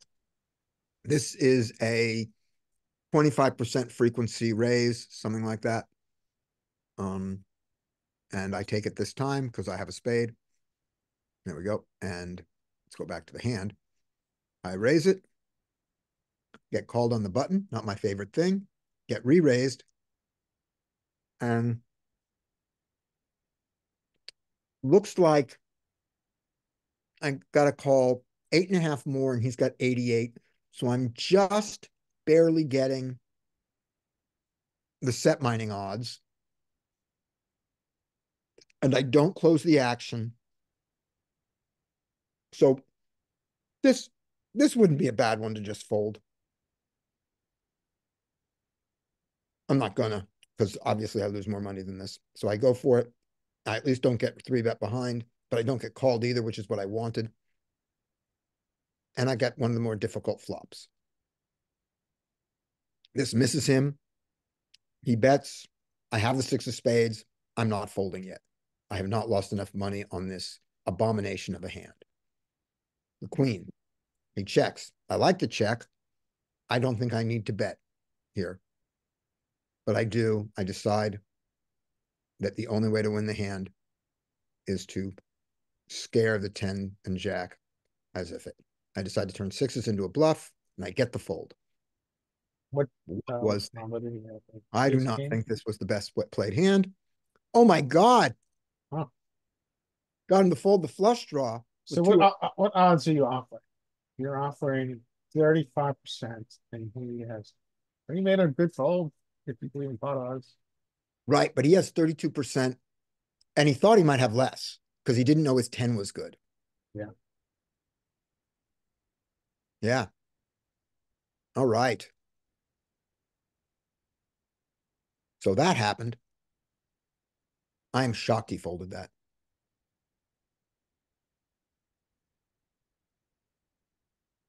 Okay. Up next is Larry. Going back to that last hand. What? Yep. Going back to that last hand. I think he made a mistake here, allowing you to make an aggressive action. His squeeze I think is fine, but I would have gone bigger. He wouldn't have been this hand, but his squeeze should have been 15. But once he makes his bet here, I'm curious what you guys think. So let's go to flop, right? So his squeeze, let's see. 750, 10, 1250, 1350. And you think 15. Okay. I think 13. Yeah, I mean, solver uses 14. Are fine. Okay. He goes 11. Yeah. So that 11 certainly makes it easier for me to do this. What do I do? Let's see. We're going to be pre-flop police for just a second. My position was low jack raise. Button calling with his horrible call from the button. Oh my. Yeah. Okay. And this puts the big blind. This puts him in the small blind with his ace 10 suited. Not a 3-bet, but close enough to something that is a 3-bet that he goes for it. Comes back on me with my 6s, and I mix. And this time it worked. This time the mix worked out. Okay, so good. So the thing of saying, well, the 6s were sort of getting the odds, but is it worth it with the other guy behind? The answer is Yeah, you could argue you get there when he uses a smaller size. Yeah, sure. So now he has this, and he bets, and that's fine. So I don't like his size. I think That's big. Yeah. So he's got so much equity here. He kind of screwed himself because he creates a much bigger pot than he wants with his draw. Yeah. And you can see here he's got a 50-50. So I'm curious what you guys think. I think checking here is fine, but if you're going to bet, I think use a small size, like 100%. Because you don't really want to be in a situation that he found himself in on top. But he checks, and he's against an aggressive player who puts him all in, and he's just not getting allowance to realize his equity. He has a shit ton of equity. Yeah, you could look at a solve of this without the button in there because he's going to do this. I've got it, so I'll just run it now. I'll do this one. So button folds. He takes the raise of 11, and that's maybe where he knew his 11 raise because that's what he would have done without the button. Comes back on here. 6s, does a lot of calling. So we call. We get the flop of deuce 5-9, deuce of clubs, 5 of spades, 9 of spades. Here we go. As usual, it is not 3-bet, C-bet. That is not how the world works. That's an you could simplify to that if you wanted, but his ace 10 of spades does a lot of betting. Yeah. Size that it likes is 50 and 75. It really likes 75, which is what he did. So yeah, solver, I got to move us out of the way. Let's go back to this. So yeah, solver likes the bet of 75 there. Okay. And then what happens on here? Which is, and then my 6s You need the six of spades. You fold without the six of spades. A And lot of kamikaze. you do some crazy stuff because you go, this board missed you. And I know it. But calling is okay too. What's interesting is you're not doing that with sevens and eights, just sixes. I don't know why. Yeah, just sixes. Sixes unblocks the bottom of his 3-bet bluffs, we're going to assume. We'll go look at that. Yeah, it's actually. That's what we say. Okay, so the turn is the queen of not anything. Specifically, the queen of diamonds. Diamond. Diamond. There it is. And he does not give up the betting lead with his ace 10. And if he So does the queen of this, diamonds is, I he guess, wins the very good hand. for his range. For the other. So Yeah, I this- mean, this makes sense. So he bets and he wins. Here, I fold. Yeah. And we don't ever, and this hand never gets shown to you guys. And I think that the queen is, it's interesting because I always think of the queen as being very good for that caller, but that's not the case here. There's the bluffs. There's you bluff the sixes. You found it. You found the sliver. I am telling you, they're going to accuse me of playing with RTA, other than all my other bad play. That's all right. You're on admission. But the size is not it. But my size was too big. Yeah. But that's what made it work. It's kind of kamikaze, but it worked out. Yeah. I like my mistake here. I wouldn't do it, but respect. No, I mean, if I'm saying if I'm gonna turn this into a bluff, I like that. I like that I turned it into a bluff that made this a mistake for him to call, because that's a lot.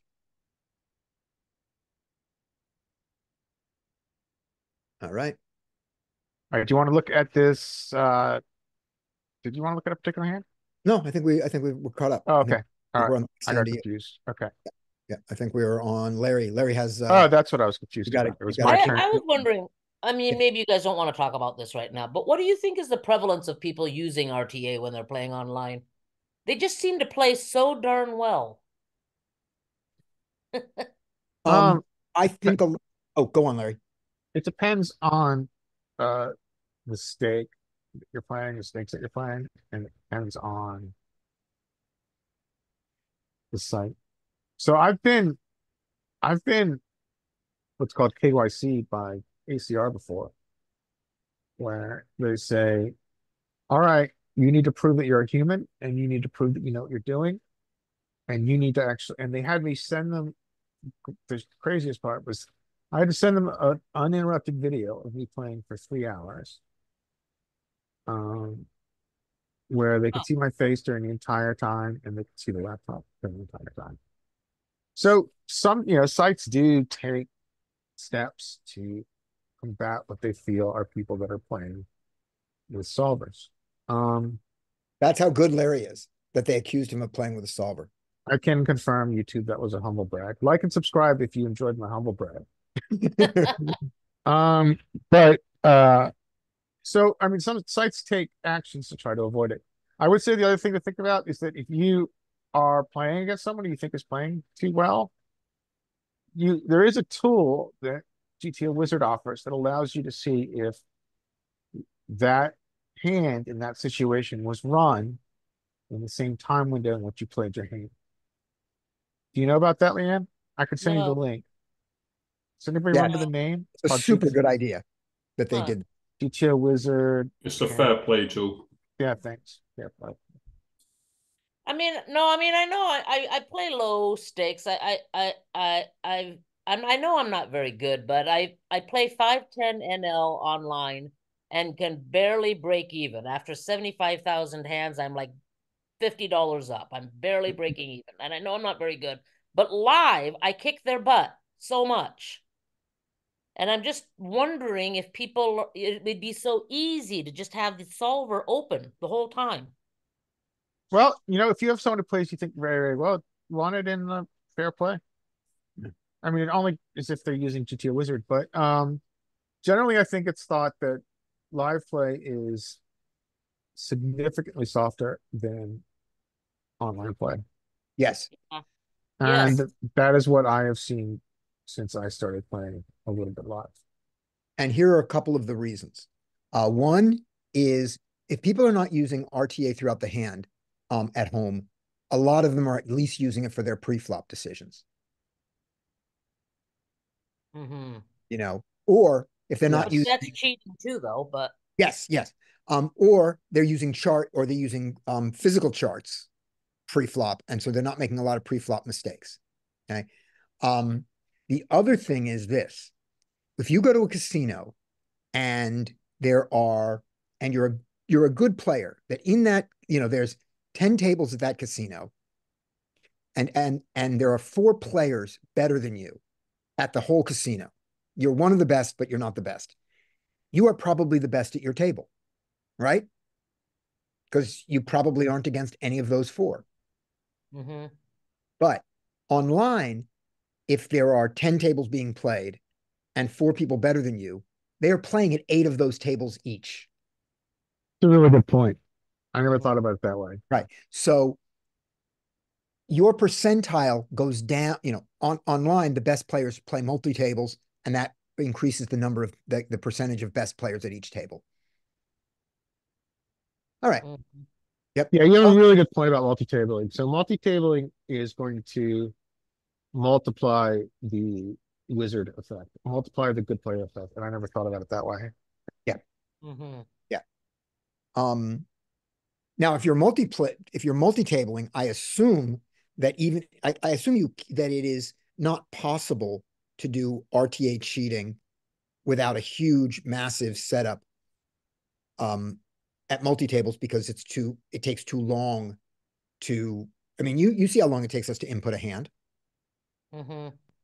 And if you're at more than one table, you can't do that. Good point. I think. But then again, maybe there are shortcuts. I don't know what people do. I don't know if there's anything where if anybody has a thing that automatically takes the hand and put it there, Well, they wouldn't have to do it on every hand, just No, like they on wouldn't big do it on every decision hand. hand. Right, just on the tough decision hands, but still, it's pretty fast. I don't know.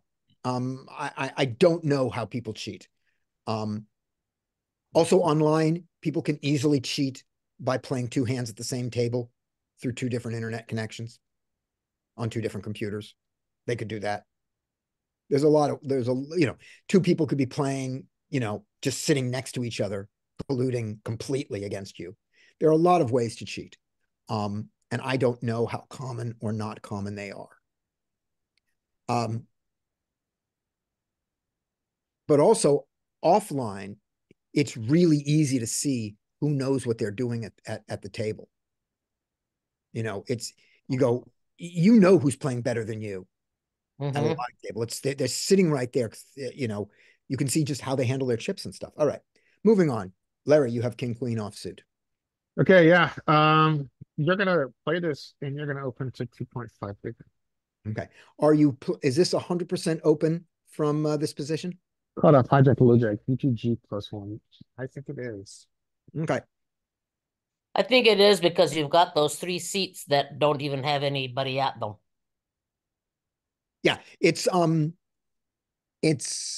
I believe that let's see, king queen. Yeah, king jack is not 100%, king queen is 100%. Yep. So you raise it. Good. But I don't know that it would be 100% 9-handed. No, No, but I'm it saying makes this sense. seat. We always count backwards, Leanne. So one of the things that is, I believe, was a mistake in poker terminology was ever coming up with the words under the gun. Because under the gun at a 6-handed table is not the same seat as under the gun at a 9 or an 8. And saying under the gun 8-handed, under the gun 9-handed is silly because your mind remembers under the gun.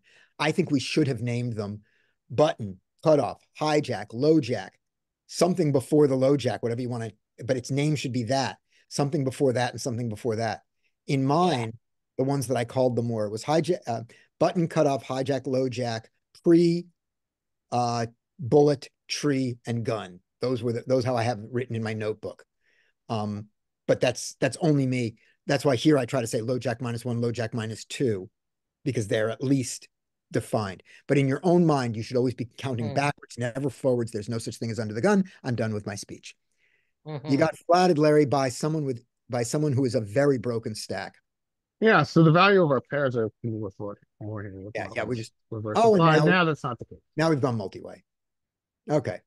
Now it's a freak show. All right. Generally, I think so.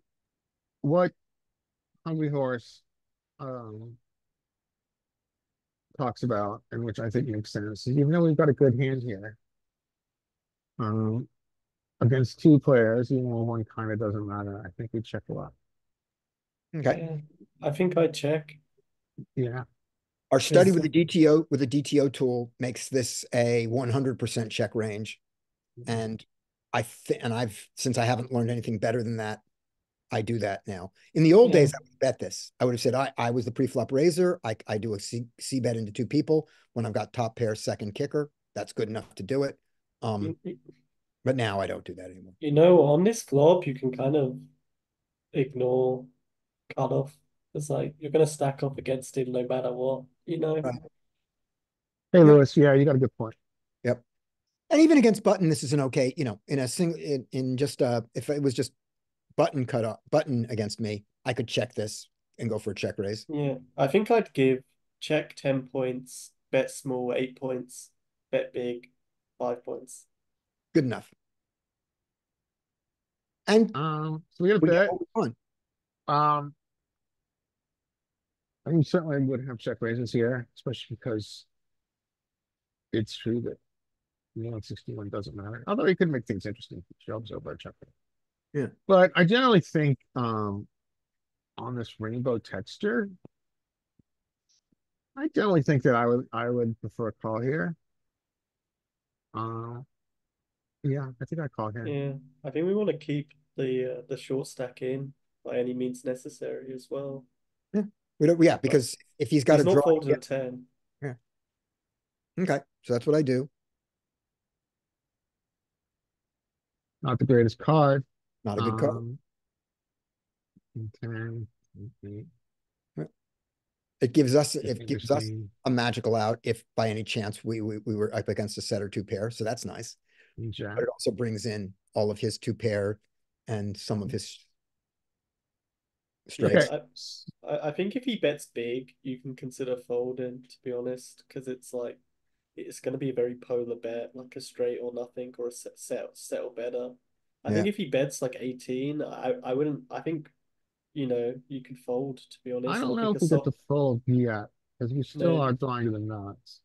Yeah, but like. But I would check. He checks. That's really good. We Two have of hearts. We have a value bet on most rivers now, right? Yeah, Yes. Yeah. Well, yeah. that's pretty tricky. What are we trying to get? So I would bet here. So you're capped, which is nice. I think I would bet. I don't know. It's not really protecting my confirmation. I think I'd be 75 or be 60. I think it's good enough to be 75 and be 60. Yeah, What about I might go making small. one of your rare block bets that you don't fold to a raise? I don't think it's. I was thinking about a blocker bet. I just don't think this is good enough to block a bet. Okay. Is action hero open button 3-bet to the That's SRP for speed. The thing is, don't- I think the villain's kind of. this was don't- I'm not sure what Fishcake's asking. So here we It's go. exactly 3-bet free. It's a multi-way SRP. Multi-way, check, bet, call, fold. There we I go. think Okay. when villain checks back the turn, like he doesn't have a very strong range. I don't think there's that much to get value from. So like for a big bet, so I think I kind of like a small bet. Like Well, you Lewis, said, you're Scotty. you're capped too, right? Because you I check bet. turn. I don't like this. I think it's hard to get paid by worse Yeah. here. That might be. Yeah, I would bet a little smaller. But I think, but also, Lewis, I think I go ultimately with the axiom of the infamous Peter Clark of Carrot Corner, which says magnitude trumps frequency. Right. Even though we get paid less with our big bets, it is more profitable in the long term. In my games, they never pay here with anything worse. Right. Surely they call a queen like from half pot, right? Well, it could get much worse. We could get raised here. That could be the worst thing. Maybe that's why this hand is interesting because this hand's I pretty mean- vanilla so far. Yeah, I mean, okay. 9-8. Oh wow. Crazy. This guy's just a fish. I'd mark him as a Yeah, fish. yeah. So that's the value of the check out of position on turn. The check out of the position on turn is not just about, with humans, it's not just about pot control. Yeah, let's look at this hand from Yeah, I think it was a good Check on result, flop, but rather. I think it was a good result there, but I don't like the big bet. I think way too Yeah. big. It's good. You're gonna get most of the time you get called, it's gonna be by worse. Yeah, Like he Lewis, I doesn't. see your point, but I gotta say, I believe in the carrot. Magnitude trumps frequency. Yeah, yeah. I don't So really know what you mean by that, but let's move you Well, on. don't the explain it again. size of our bet when paid, even though we get paid less over 1,000 hands, that's more profitable than using a smaller size and getting paid more often.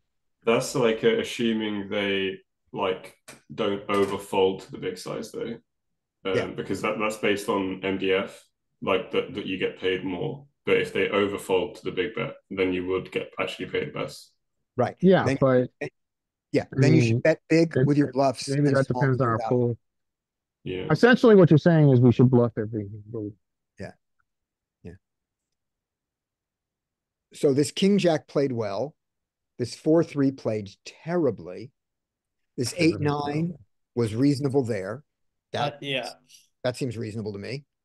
Okay. yeah. I mean, I play 6 max. I wouldn't VPip here. But, Yeah.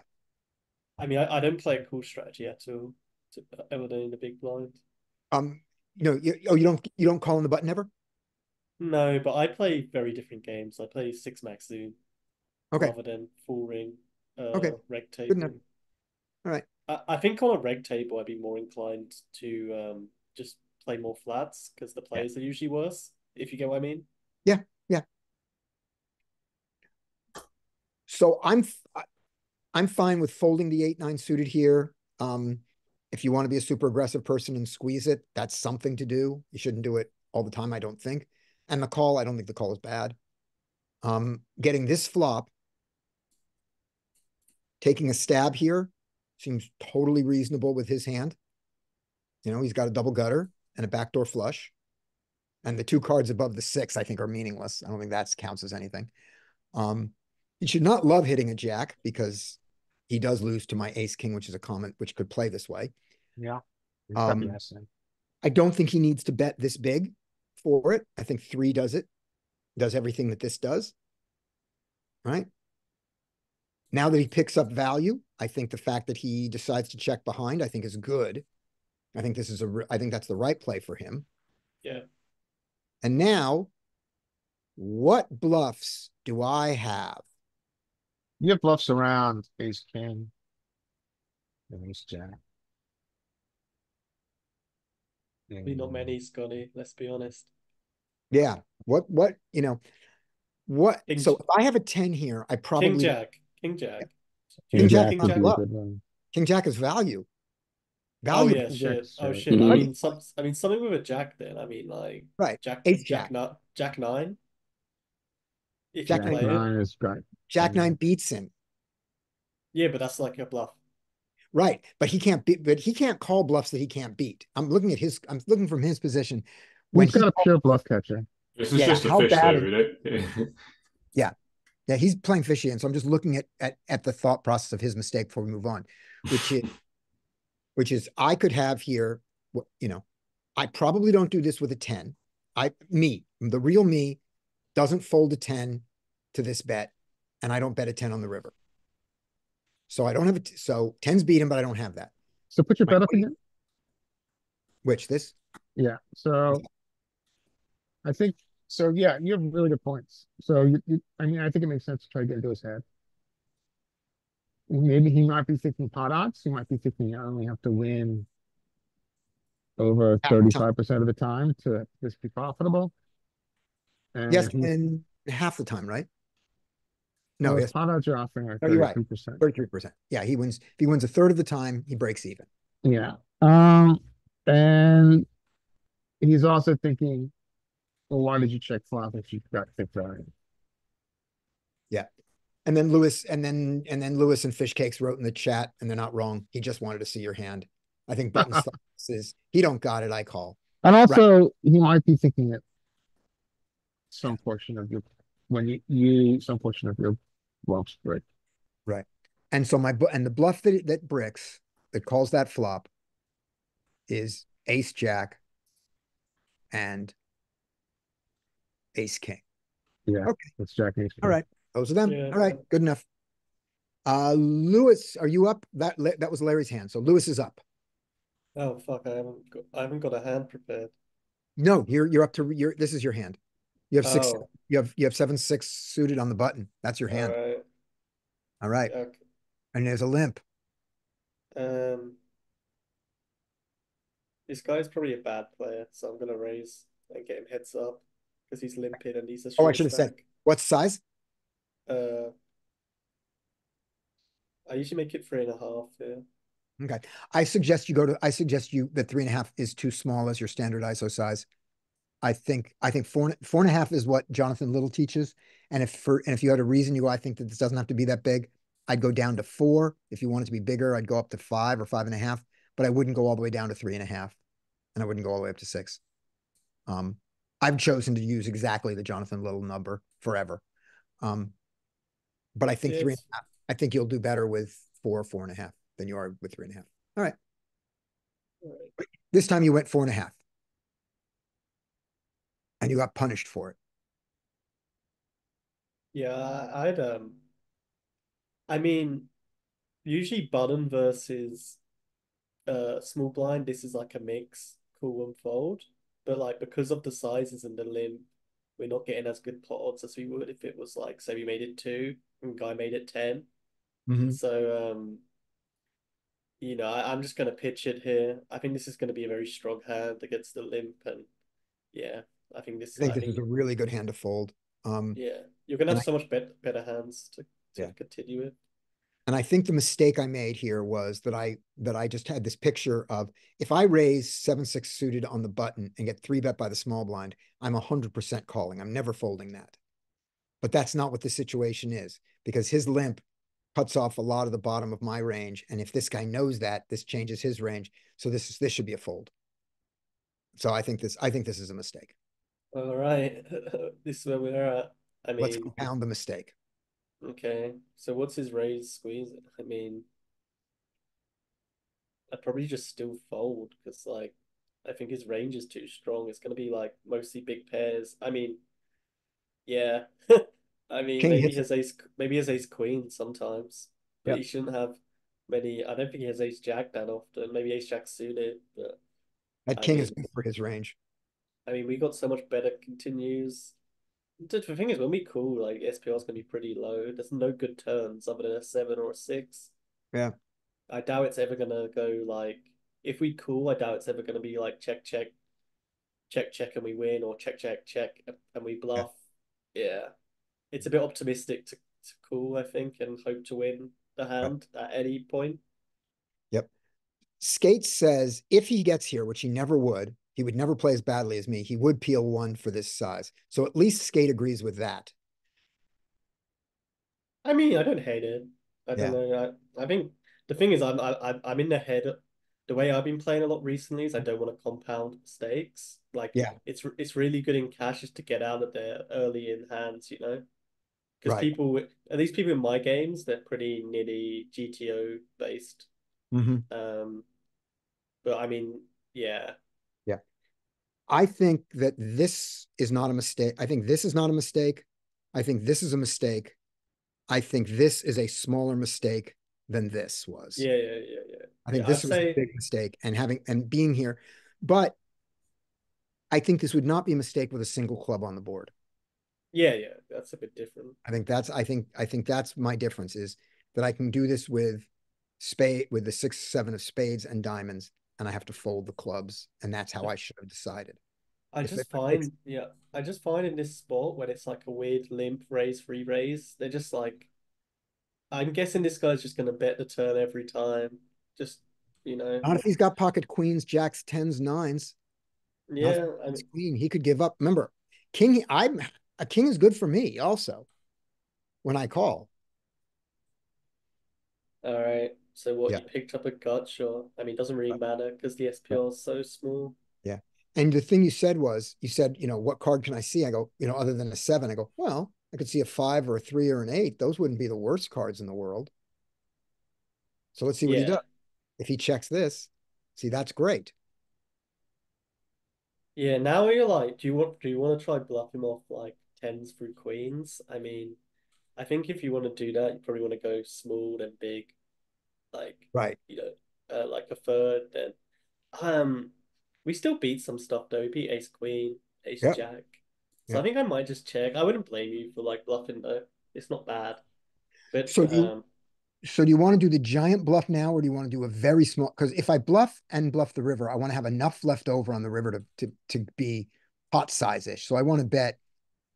I think you 10 bet a or quarter. 15. I think you bet like a quarter. That's what I do. Yeah. Yeah. So what's a quarter like? Like Quarters what, 13, 12. 13? Yeah, that, and then you have like just under pot side. Yeah, I think I I do said, that. why do we say 14? The thing 14. is, I don't know if the guy even calls. I mean, some guys don't even fold queens. Like, okay, you check. I mean, it's fine. I decided I want to realize the equity of the 5, the 7, and the 6, and that I can bluff the river if I need to. I mean, you could be ahead. Could be. Check. I mean, I don't think I bet now because I don't think they're gonna fold.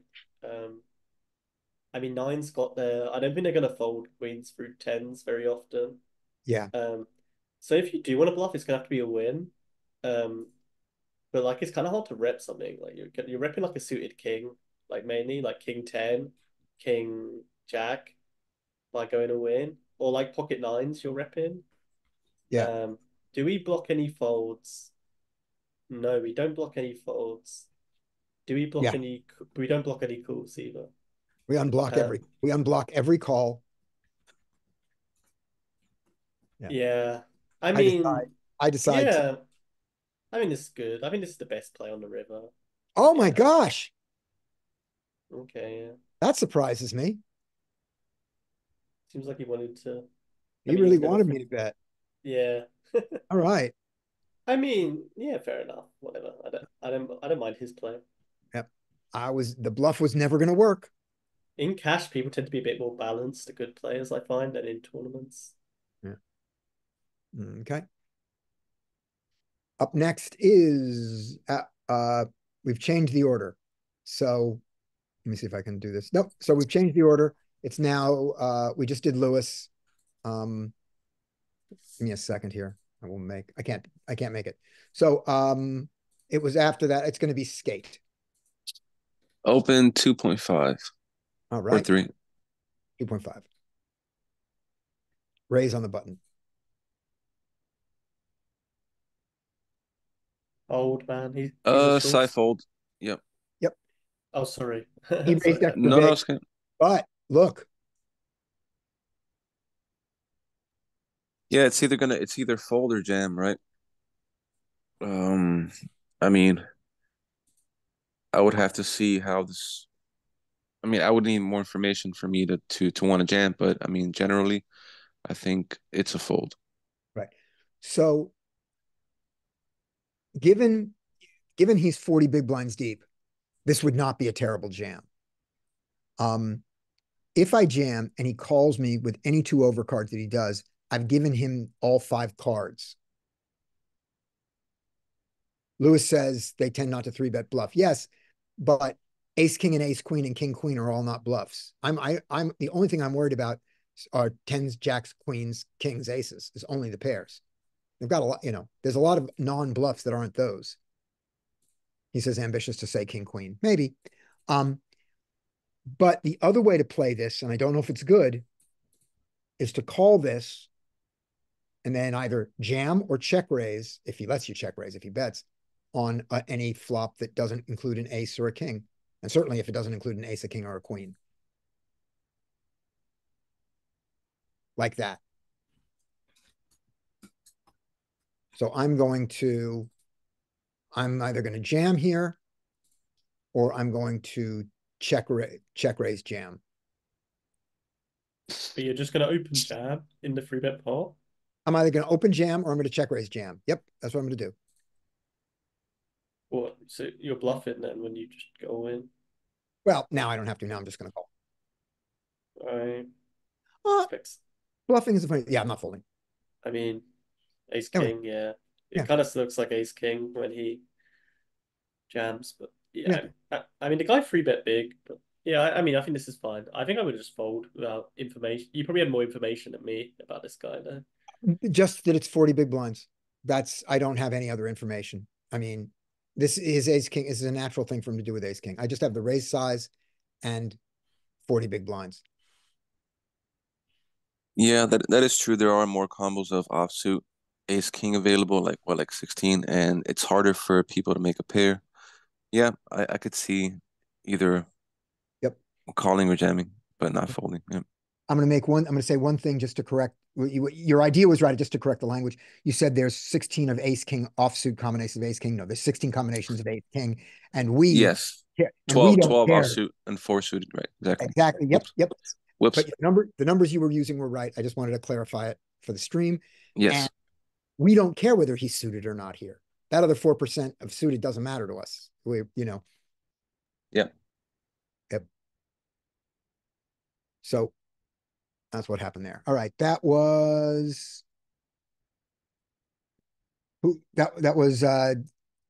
Skate's hand. So after Skate is Leanne. If I screw up and skip somebody, let me know because things are out of order. All right, here we go. Oh, and if we care, we'll do the quick thing here, see what it was.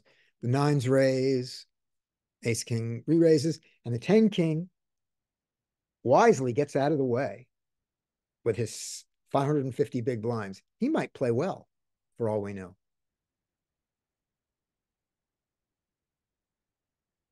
All right. Here we go. This is Leanne. Yeah, pocket kings again. Congratulations. Yay.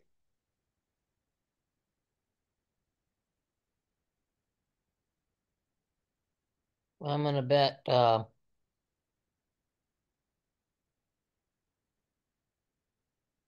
14. Okay, I like it.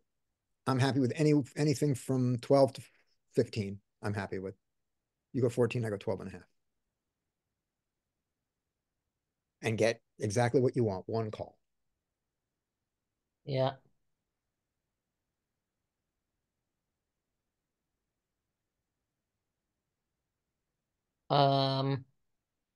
It's not like I'm not worried at all, to be honest, but I'll bet That's a card. That card counts, but I know, and he could be slow paying aces as well, or he could have jacks. But I'm gonna bet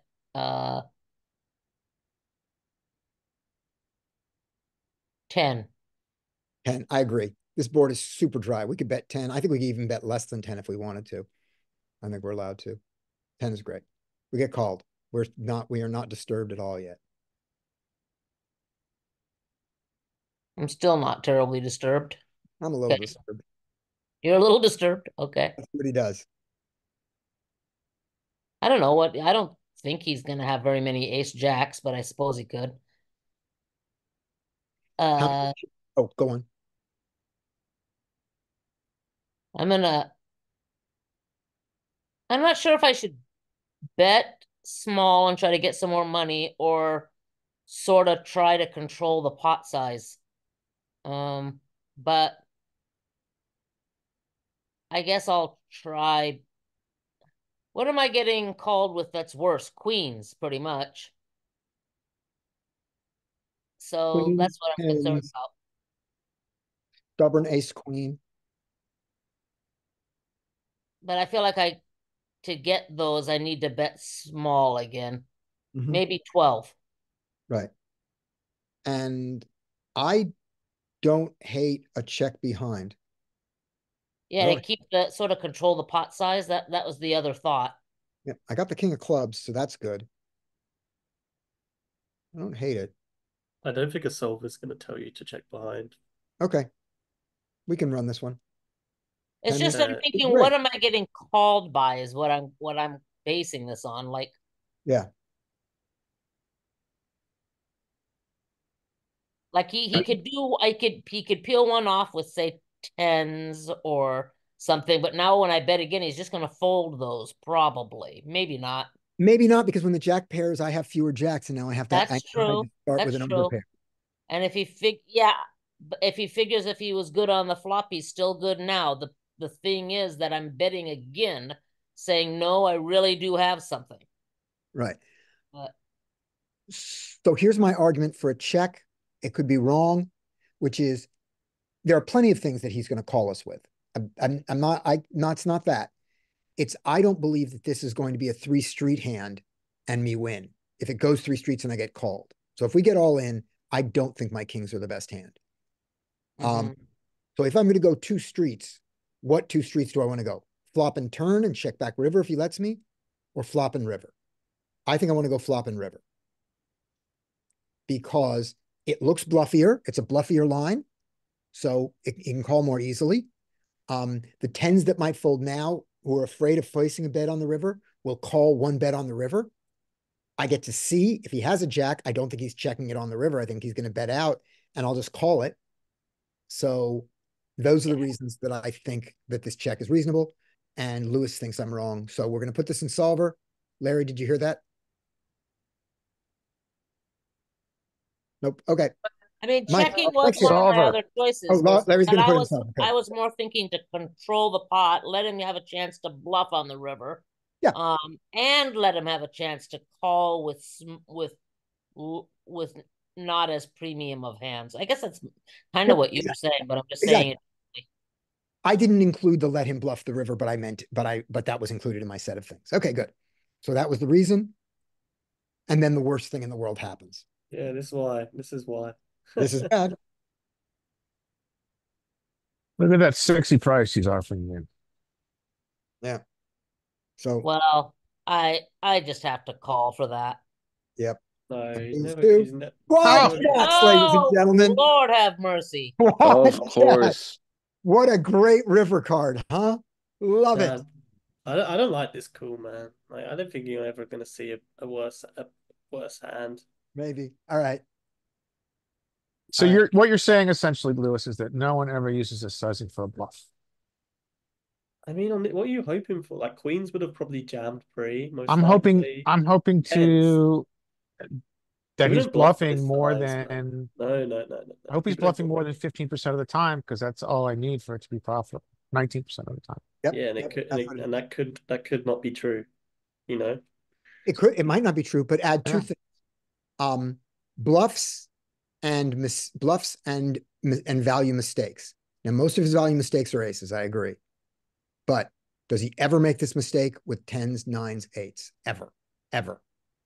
Or no. Queens? Or queens? And the answer is no, probably not. I should shut up. I don't think so. Not when the ace comes. Oh, I was thinking on the turn. Because he's saying the same thing as me when the ace comes. God damn it. All right. What stake is this? Oh, no, Mike. This is 50 cents $1. 9 so hand. What? 15 bigs is 15 big is $15. I mean, could all got. Oh no, this is 25. Isn't this NL50? It's like this is 20 NL50. It's $7.50. Yeah, okay. Well, could have got a sandwich, but not a good sandwich. Certainly not at the airport. No, all right. No. Larry, are you ready with this one? Yeah. All right, let's see how the computer judges me.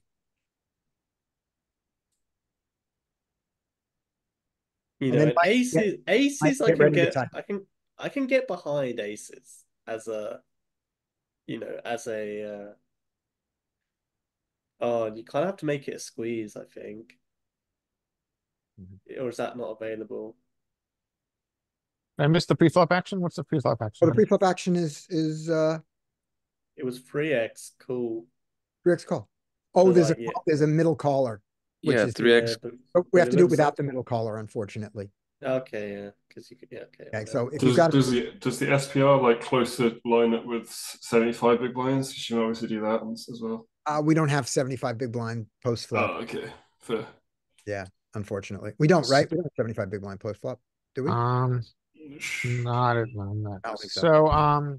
The thing is that it's in theory the bottom stuff should all come out this guy's range though, but it's whatever. Yeah. There's we have. People probably play looser than the solver anyway. People call out a position way too wide, free bets. Notice how much we're big betting here. I didn't notice we big bet board in position. Yeah. Jack 3-6. Yeah. Maybe it's because Yeah. it's so disconnected. Yeah, but yeah. So The he checks- SPR is smaller, so I So like the smalls. you've actually got, I'm misreading this. No, I'm not. Out of position has a range advantage on this texture. Interesting. And out of position just has the jacks a lot. Yeah. That's what's driving this. Yeah. I mean, it's a super condensed range, even though you've got the aces and kings. He doesn't have it full. He's supposed to fold it actually sometimes, Well, he didn't. but I'm afraid that's the case. So it's very interesting that out of position has he's got, not only that, he's got a serious nut advantage. So range advantage, nut advantage goes to out of position in theory. What does that mean? Does that mean anything to us? Well, it allows us to understand a little bit about this very polarized strat we have now. I'm surprised when we're betting this much when he's got such a range advantage. That's why I thought I misread it, but we do. We bet a lot and we choose a very large size. Your kings want to bet, the overpairs want to bet pure. Right, but look at the kings, because the kings were one of the ones that had the smallest bet in it, so it won't break the solver to take. We can do a 30. We can do a 33. Okay. What Solver. is your? You had club diamond. Yes, That's not a 33, Well, that's a diamond. half pot. and I bet. No, it's got. Take a look. It's got the. There's the 33.6%. Oh, We're not yeah. breaking it. That's all I'm saying. Yeah. I think that's just like solver noise, right? All right, then. Well, then let's see what the solver does with its noise. Let's just see let's see if it I think the following node might be like just okay for under the gun, but anything after like on a turn is going to be pretty inaccurate. So he's slow playing, he's top of range, but his sixes he mixes and his threes are pure baskets. Yeah. This is where it gets interesting. This is like the jack of clubs. Yeah.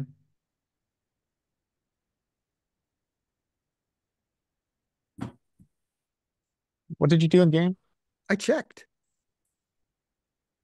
A little bit with your combo, actually. Yeah. King of clubs, king of diamonds, the one that does it the most. Right. It's important to see that we're not. I mean, this reduces his sets. Yes.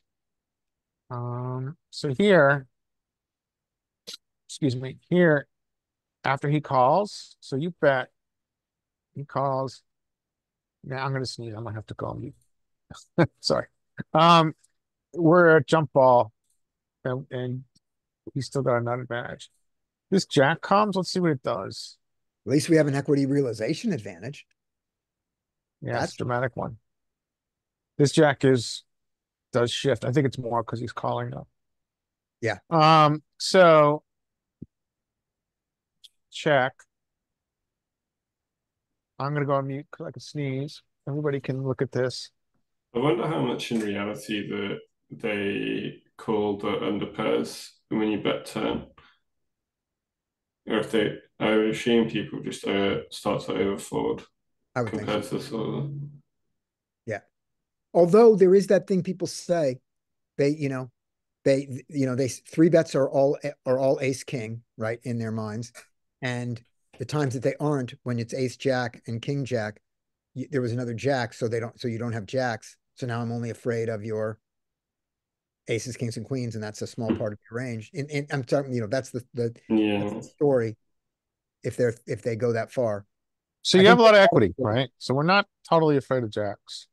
Yeah. What's your equity here? I think it's just versus all like the massive amount of under pairs they've got, right? Yeah. Because Your most equity of is their still range really good. is just under pairs, isn't it? So this jack, even though he called, this jack improves your equity. Okay. So that, we just, solver's not afraid of it. This is Right. kind of a PTSD hand, but solver's not afraid of it. Mhm. So you check. And you check very rarely with the kings, and my combo of kings is the one that does it the most often. Yeah. In And we this- get in this the ace sliver of the sliver. spades. Yeah. I don't think he's ever going to, he's just not going to use that size. With his single combo of the nuts. Well, he trap checks sometimes, which is kind of what he did. But he does use this size. He does use this blocker sizing. What blocker size did he use? He bet on the river. He bet 15 into 50. Bet 15 into 50. Yeah. So that's This, just over a third, 35%. What's the our solver's going to call this because it's betting queens in this spot. So we're just going to say bet 10. No, yeah, 35%. Yes, yes. And It's just going to be mixed, right? it's going to call pure. And a little bit of raising. Okay, so let's, Jesus. before you throw this away, go back to the flop and let's take a reasonable size from the kings. One that Okay. takes more than this 1%.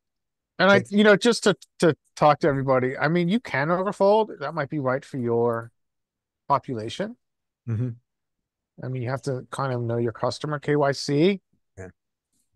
But in theory, our pot odds are just too good not to call over pairs. Yeah, I played a lot of GG Zoom this year, like 110,000 hands, and they just don't bluff the river, like almost ever. Yeah. Okay. Well, if people never bluff the river, it's a very easy adjustment to make. Yeah. Okay, so we wanted to go back and change a little bit. We want to go back and change this Wow. to the check, and then we wanted to give you the preferred sizing. The more reasonable size, go to the 50%. Well, this is kind of an unusual solve, I think, because it really just uses one size, our checks. Okay. But the 5% that I do with kings, that's not going to break. Well, okay, do the 50. Do whatever, do the 75. Let's see. Do whichever one you choose first. He's gonna slow play his sets. Right? In calls. We get the infamous jack of clubs. Right.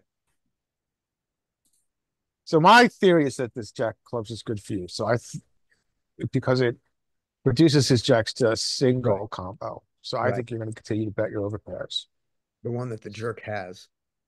The one that so you're just going to bet and you're going to Yeah. be 75 again. And but look at my particular combo is now checking half the time. Yes, which is with interesting. So this stayed consistent. Okay. So I don't know why. I would imagine it has something to do with blocking his back doors. And he has less. If I had to guess, it's because we're blocking his ability to call you. Because his backdoor calls on flop must involve a lot of ace of clubs and king of clubs. He's Yeah. more likely to have trips because, king of just the combos. I didn't hear that. I'm sorry, Lewis. The diamonds, he's less likely to have a draw, right? Which calls. Yeah, I we're think, blocking the flush draws. I think another big part of why it maybe checks the king of diamonds, club of diamonds specifically is because you're not reducing the amount of king jack in their range because they're only going to have king jack suited, right? So you're not That's a good blocking point. That is a king very jack good of point. hearts or king jack of spades. You're So on maybe that something. too. So we're double blocking his continuum. I don't think the blockers matter too much though. Are we ever going to be able to confidently in the hand refer to these blockers with kings? He's No, we're of course double not. I mean, unblocking- I we're think double blockers unblocking are. his. Yeah. Go I ahead. think I'm sorry, Scott. they're useful sometimes, but I think we're looking at blockers that probably don't matter until you're playing 1K NL or something. Yeah. Absolutely. I mean, blockers. I mean, but we're not. They don't matter in reality at the stakes that all of us are They playing. do. I mean, all I'm saying is they do sometimes, but yeah. We are looking at the solver, so Yeah, it's good to our gain natural into the inclination insight. as humans is to understand why the solver is making its decisions. Yeah, it's fair And enough. solver's playing on a knife's edge of solutions and a knife's edge of strategies. So for that reason, for us to understand, we've got to talk about blockers. Yeah. But yes, you're right. When we apply this to humans, they certainly need to be discounted. Mhm. It gets like super tricky to like exactly work out why, right? Because you have to like understand the entire strategy, like down to the card in your hand as well. So it gets really Yeah. tricky. And it may be, frankly, a bit of mental masturbation, but that I in the end, the that's idea what of we're thinking That's about doing. the it. second best kind. Yeah. Well played, Scotty. Well played. All right. But that's what we're doing. Okay. We're trying to figure out what the solver's doing, what it's doing. Okay. So So we okay, check- so check. And then you bet it'd be No, 75. I check. I check the Oh, turn. and you do get the check. I get the check with my combo. Okay. Because And my master then winning ace block of spades. is Shout out to Motorhead. All the Motorhead fans, like and subscribe. So ace of spades. Am I so old no one gets that that Motorhead reference? I am not old. Yeah. In my generation, Motorhead was an ironic band to like. Right. And they're the ones okay. with the song, The Ace of Spades. There we go. The ace. Yeah, that's what I wanted to hear. Thanks, guys. Thanks All for having my back. You're So welcome. he now is just gonna shove his Right. top of range. His top of range is the jacks. He's trapping ace jack, Right. and then his sets. But he does have he has a bet that isn't all in. He does have this 86% bet. That's the smallest one he makes. So against that bet, let's look at what Now you're indifferent. kings need. Now I fold mine. Yeah, you're indifferent. 3 months. Okay. All right. That was fun. All right, let's go on. It is Mike's hand. Mike, you get to type in the chat if you're still here. Type yes or hello or wave or something so we know, since you have no microphone. And if you come on, you will get the next hand. Let me bring back up the chat here. Mike says move on. Okay, move on from Mike. Okay, and then there is someone here. I gotta there it is. So Mike says move on, and who else has not gotten a hand yet? There is someone. There we go. Okay, so that was Leanne did a hand. Then the last one was who did this last? Whoever got this kings. That was Leanne's. Leanne got the kings, I think. Does anybody remember who got the kings? Anyway, it's fish cakes. You're up. Those were my kings, yes. Yep. Nice kings. All right. Fish cakes. You got queen jack suited in low jack -2. Open, probably. Yep. I'd rather do small size, but 2.5 is fine still. You'd rather do 2? Yeah. All right. Well, let's see if that helps you. Called in the cutoff, called in the small blind, called in the button. And called in. Hey! That's a good spot. But Yeah. I would just range check here, I think. I didn't. I don't know that this is a good idea. This is probably a bad idea. It's probably not the worst. Not the worst idea. I think it's just easy to play as check. Oh, no, it's the worst idea. Yeah, now we're in a horrible spot. Now we're in a horrible Jesus. A very interesting spot. So, I mean, what are your so much better. So I think so he is repping, to me, this is 10s, 4s, or 5s. What he's saying. Or 5-4. 5-4. Yeah. But you're in position, and if you believe in pot odds and you discount Joey's pot odds don't matter on I flop think theory, I just fold here. I think I call. I think pot odds. I think your implied odds are significant here. It's because it's 4-way, and this range like already is going to be like it's going to be generally going to have like lots of like the hands you mentioned, the sets and stuff, and the bluffs are going to be really, really like high equity in general. Like the bluffs include a lot of ace. It's going to be like combo draws and like ace x and king x flush draws. Yeah, I'm not nuts. and he's also like raised at 18 as well. So Yeah. What about reverse implied odds? Or maybe we don't have many since we I do think block. it's even worse for us, right? Yeah. We have reverse implied odds on the hearts. We don't have reverse implied odds on the straight. I think it's like maybe even worse to have queen high flusher because there's even more likely that, especially with the calling ranges, the cold calling ranges, like there's a lot of like the suited the top of like the suited hands like random a6 and king x that people cold call like so Yeah, you've got some good points you're making. Like even not even just the guy that's like not even the guy that's raising, but even villain 64 and villain 62 are gonna have really like I mean they're still gonna have a good range if they do continue like the jack of and on that world of reverse implied odds, the jack of hearts is probably bad for our flushes because it's one less flush that we can beat. You know, yeah, that's true as well. Yeah, we would even more prefer to have like probably queen two. I mean, not that we want you know how we get here, but queen 9 suited, queen deuce suited is better than queen jack on the flush side. Okay. Yeah, I think it's just gonna have way too much equity as big blind, but we'll see. Yeah. Well, I've decided I want to lose more money. Spin the wheel. I've not lost near enough money. Now I have. Okay, it's just like Yeah, so now he's checking his boat. He's checking his boat. He's checking his ace 10. He's checking. It has to have some bluffs like the straight draws that we mentioned maybe, but I mean we remove a few of them. Yep. I'll tell you this though: if I check behind to realize my equity, and there's a check on the river, I'm going to bluff this thing to get his ace high, to get his ace and king high flushes to fold. So I check behind to take my equity. And now if he checks this, I'm bluffing. Yeah, I think if he checks again, you bust it. Yeah, I got a blast. There's the blast. All right. Yeah. I didn't have to blast at all. All right. The combo draw. So well, you know he's a good player with that stack anyway. Yeah. So pre-flop, this raise, good tight fold, very bad fold.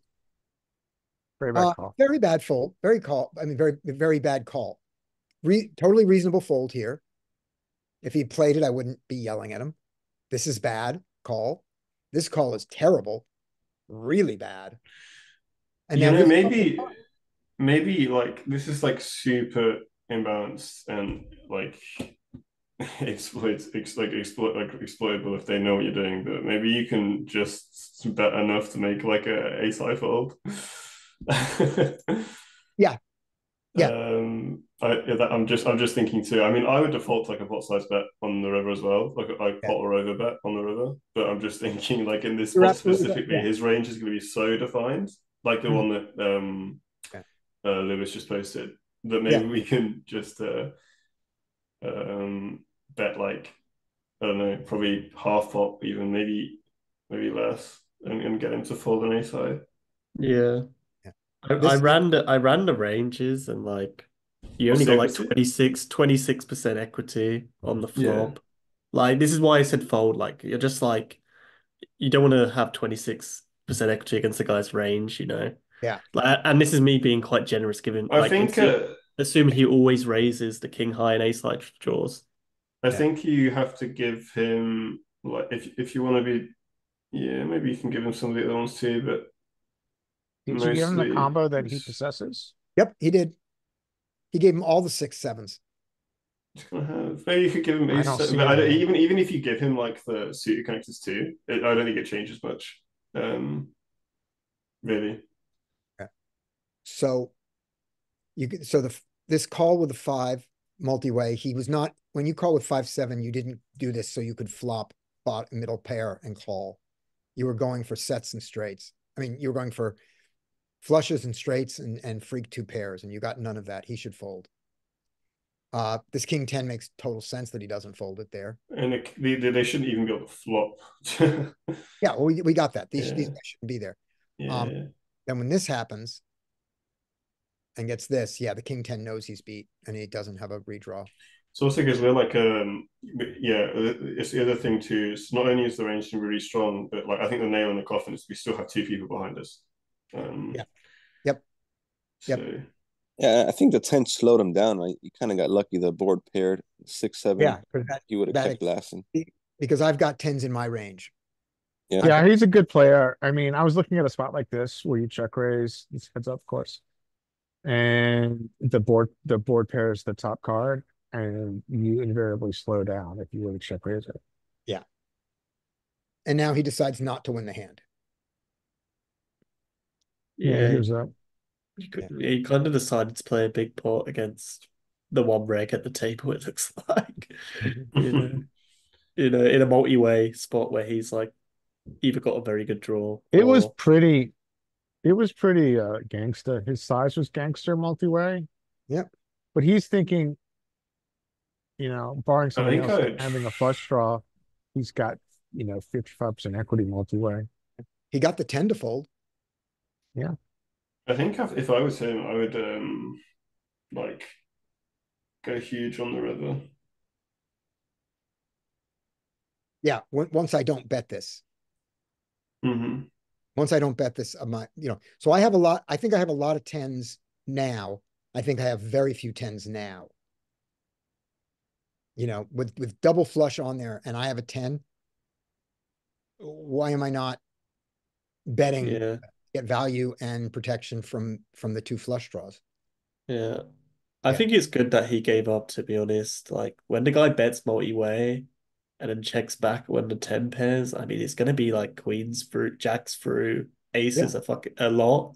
So I don't really want to bluff that guy off aces, Well, if you look at this, it's Oliver, it just ends up that I think the imposition range is just tons of 10x.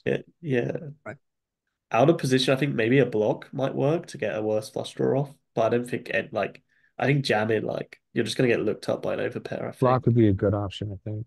Okay, so that was Fishcake's hand, and the next person after Fishcakes is Lewis.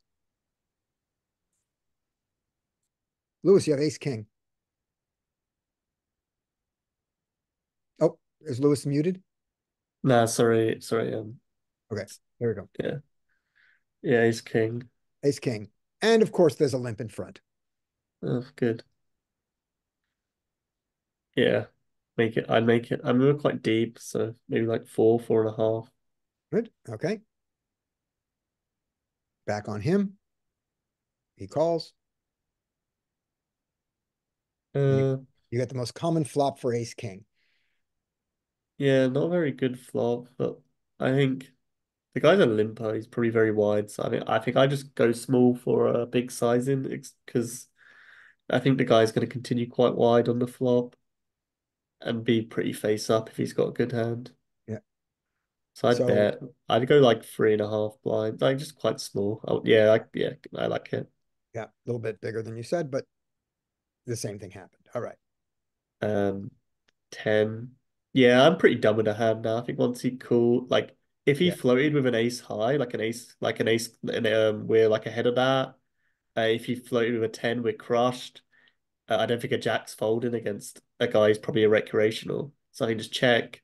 Yep. The ace, interesting. What's he gonna do? He checks. I think he's never got a 10 when he checks. I think our hand's like almost always good here.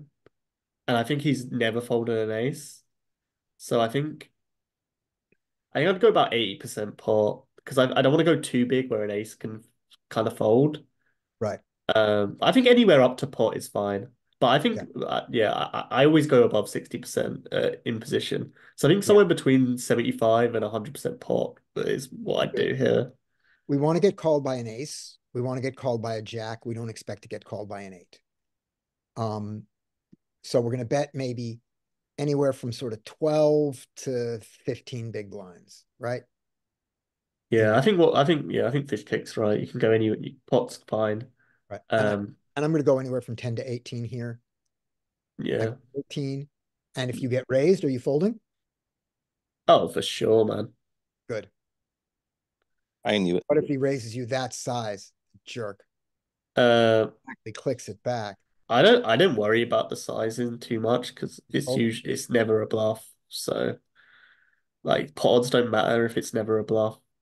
Like I don't think anyone does this with like ace queen. Okay. I hope so. Let's see. I'm I sure think that I called this because if I didn't call it, why is it in this list of bad hands?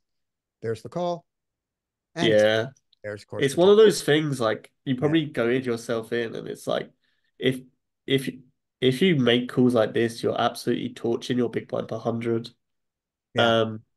Because I was watching a video and it was like if you do like one bad call every 100 hands, it can actually tank your Yeah. one bad river. It can tank your win rate by like 3 big blinds per 100 if you Yeah. do one bad river call every session. Mm-hmm. And I do at least one. Yes, I've really tried to cut out these from my game, Yeah. and yeah, it's like that this was a really bad call, Scotty. No, I don't disagree. And then it's just those earlier ones in this the thing that remember the earlier ones in the session where when we looked at them and I said, yeah, we need to fold here, we need to fold here, but I don't. And then I won those three. I think they stick in my memory from these reviews. But yeah, I think if we look at all these hands over all these hands, we're gonna find that I'm down. All these hands together, we're gonna find me down. All right. Stop it. Get me out of Zoom. I want to be in Poker Tracker. Why is Zoom is still thinking I'm talking to it. Gotta get out of Zoom there. No. Oh, I know why it's doing that. Let me move this I out of get the it's way. hard though, you got ace king, you have an ace on the board, It's Yeah. like a lot of it's mindset, like, Yeah. a bit of it, you like, I think it's easy to convince yourself that a fish would like merge raise a worse ace here. That's why I think it's like the hardest part to fold that. But If they Yeah. would, generally, I think you're right. if they would do it or they wouldn't do it. I think that's the reason it makes it hard to call because they would. Like maybe you see it once in a blue moon, and then like by confirmation bias, you start to call it, even though 99% of the time, like Lewis said, it's just going to be like a 10. yeah, But also with the pot odds, when you say those bad calls, which is if they are making this mistake one out of, or bluffing, combination of bluffing and mistake, if they're doing it with that size and they're doing it one out of 3 times, I need to be calling them. And if they're doing it 1 out of 6 times, I need to be folding. Yeah. I think it's just more than They- one they out of do it. three. But it doesn't They have do to it. be. I don't have to be. I don't have. It doesn't have to be half the time. Yeah, that's right. But Okay. Yeah, Up yeah. next. I This is find I find the percent they bluff is like very low. Like Yeah. that even like 30% pot odds, it's like Yeah. you're not getting a good enough odds. You may be right. I may be looking. I may have to correct for this. I think Fish Cakes is up, and then it's back on me. Oh no, Skate hasn't done one, in this round because when Mike came back in, the order changed. So, I think it's going to go Skate, Fish Cakes, and then we finish this loop. So Skate, you're up. You have ace eight suited, and someone has limped at you. All right. Okay, I'm assuming if okay. Yes, so this is one of the hands I like to limp behind with. Ace six, ace seven, ace eight suited here on the button. But I mean, I assume you're gonna I think 4.5x. But I I mean, think that's a yeah, good defensive play. And I've been overwhelmed by their limp ranges are terrible, and so I do that. Yeah, this yeah, guy just limp called King 10 off, right? So you're like raising for value. If it's the same guy, he did. Yeah, Oh, it's just these not hands are reg. not. I think it is this. Oh, These well, the hands. 600 big blind guy's there, right? Yeah, so it probably is the same hand. Yeah. yeah. Yep. All right. So here we go. Multi-way. True, good point. Okay. Check. Bet. He bets right out. Okay, he donks right out. That tells me that, you know, considering the way he played the last hand that he missed trips with.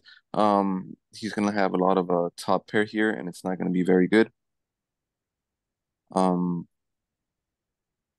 I want to realize and just call versus like raise. I like it. Plus, maybe we keep in a worse flush draw, and maybe it comes in As Like- well. like that. Yeah. Oh no, Oh, no, oh no! pain. I What was happens? so happy for a minute. Now I'm not Hey, happy. the mistress of variance. Oh, the paired board, right? Yes, I'm still happy, but all right, check. And now he bets. No way. He really has sevens here. I gotta see. the Show me the mistress of sevens. variance. Call. I Are you call. gonna call? Yeah. Or you gonna raise? All right, I call too. This is the guy who says he's got the sevens. He's got the sevens for sure. Now, if Wow. this is still in 62 calls, we can consider folding, No, easy fold if he calls, maybe.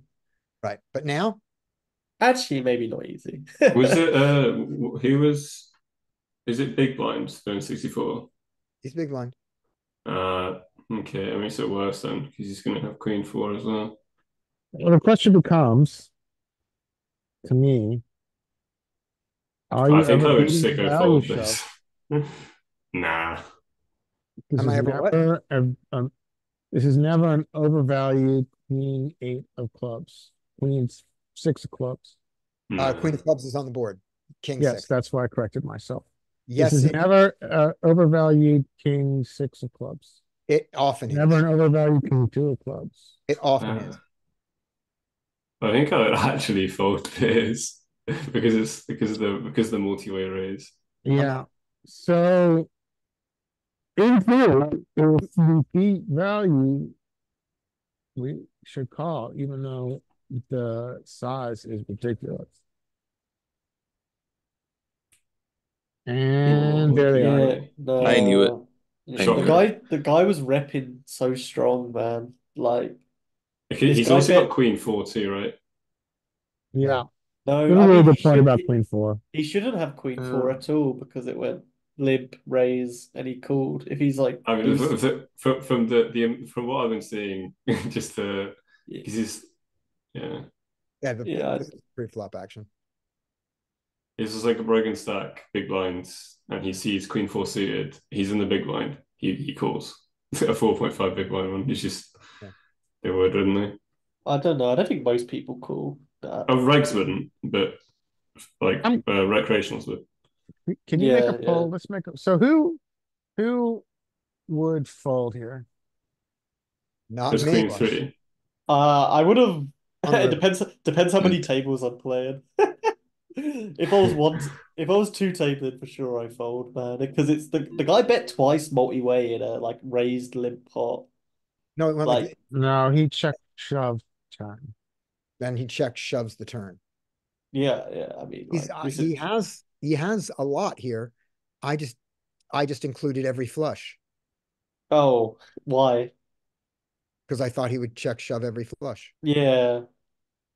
I mean And we don't the know, thing- by the way, we don't know that he wouldn't check, shove every flush. We just know that he check, flush the check, shove the full house. I don't Mike, are know. you in are you in chat? Would you find the fold here, you think, in game? This is a tough one. I mean, he essentially is I mean, he's repping a very, very thin range. Fishcakes makes a good point. If you throw in queen four, that adds two combos. Yeah. Yeah, I think Mike would fold. It's very hard to find a fold here. I mean, this is a heartbreaking, but it's like it's so face up. And then the other thing is, this is the most under bluffed play in poker. Yes. The check shove turn. Yeah. Yeah, I mean, you'd have to assume this guy's a VIP if you want to call, to be honest. You'd have to know something. Like, say I'm playing Zoom and this happens, I'm folded for sure. Gotcha. Yeah. It's hard for me to fold them. I mean, obviously it's nice this doesn't happen often, but Yeah.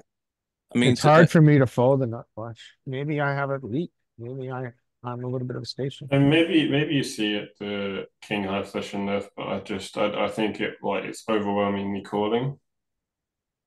Because I think this is literally never like almost never a bluff, like probably less than like 1% of the time. well, So I don't think it's a bluff, I think but it's I think never it beats value. yeah. So the question is, does he do this with the king high flush? And I think it's again very very unlikely that he does that with the king high flush too. Yeah. I think What about trips? and I Does think he the give worst those as hand he trips? does Definitely chips. is ace four of spades. I don't think you do it with chips. I don't think most people, I don't mean everyone would. I'm saying that in population, I think you will see Yeah. some ace four of spades, but I don't think you see anything worse than that. I don't think If you're going you're seeing every flush, then you have to call for sure. right. And that's what I believe. Yeah. If you believe if you believe he's got flushes, then you have to call. Yeah. The thing is, if this guy's a reg, his range is even narrower because like He's a it's recreational, I think, because he had like a 90 something big blinds pre-flop. Yeah. yeah. Oh, what he had But 9? it wasn't massive. 90, like Yeah, 96. Yeah, I that's, mean, what this is like normal. Like Yeah, maybe he forgot to top off, because 100 yeah, big one blinds. round, Yeah. you know, It it's could not like be. a 40 big blind stack. It's if it's more if, likely to be recreational. Yeah. yeah, I mean, it seems like just Yep. it's just like cry and fold. Like this is one where you just close your eyes and fold and move on with your life. The thing is, like calls like this, like you play like it's time of session you play like 500 hands really well, and then play one hand awfully, and then you've just lost I don't 120. know if it is. I mean, are you saying it's awful to call there, Lewis? I don't think it's awful. I find when people do a really like big bet out of nowhere, it's very skewed towards nuts, like the absolute Yeah, nuts. but okay. Because Fine. this isn't just like a 1.5x pot jam. This was Yeah, like a but do you 4x think? I pot don't think it's an check jam. awful call. I mean, saying it's awful is, I think, pretty harsh, frankly. I don't You've know. I got don't. the nut flush, and you're Yeah, beating value. You're beating king high flushes. if he does that with that, I don't know. I played a lot of cash hands this year, but Yeah. like, So all of us on this call have. but this is like Yeah. I just see my river calls or my big calls, and it's very it's yeah. I mean, I think it's I think it's fine to get to a fold, but I think that we can call it a player dependent adjustment. I mean, I think there's a couple things that go for it. Is that it is the most underbluffed spot in poker, and we are beating value, but it's a very thin value region. Yeah.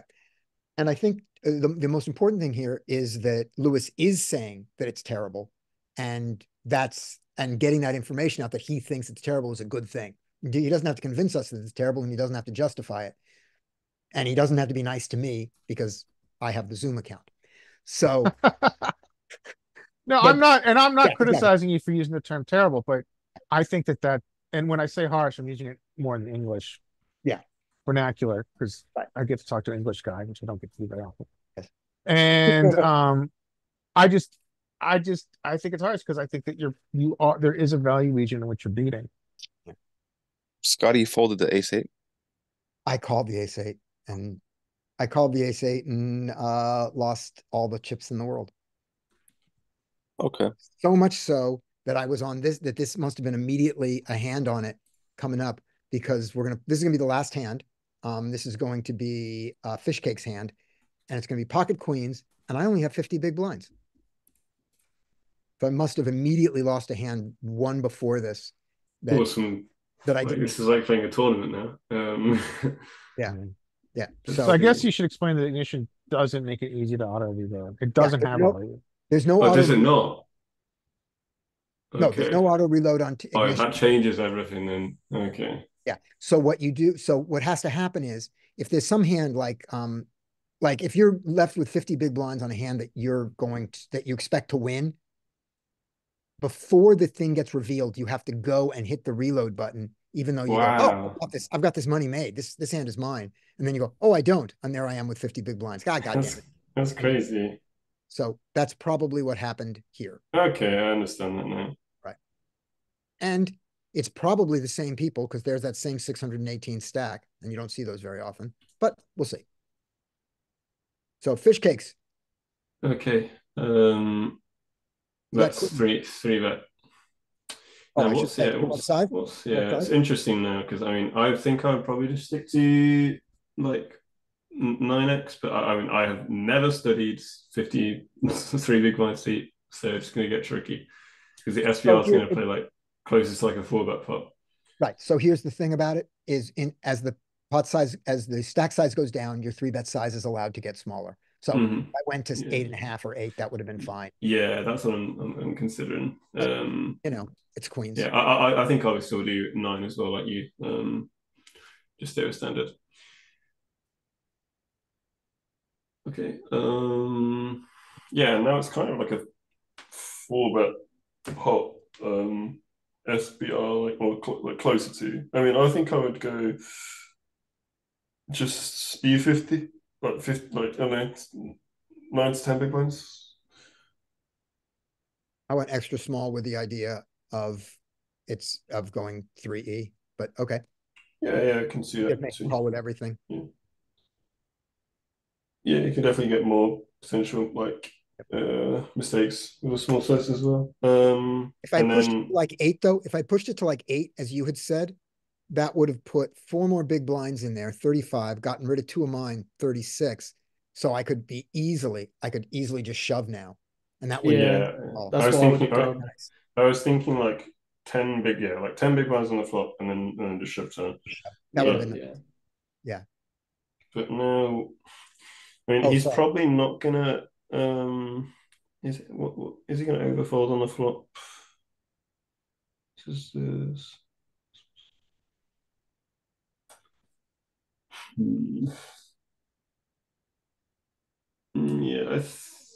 Yes, this is weird now because I mean it's awkward because you kind of want to just jam, but and get called by a jack.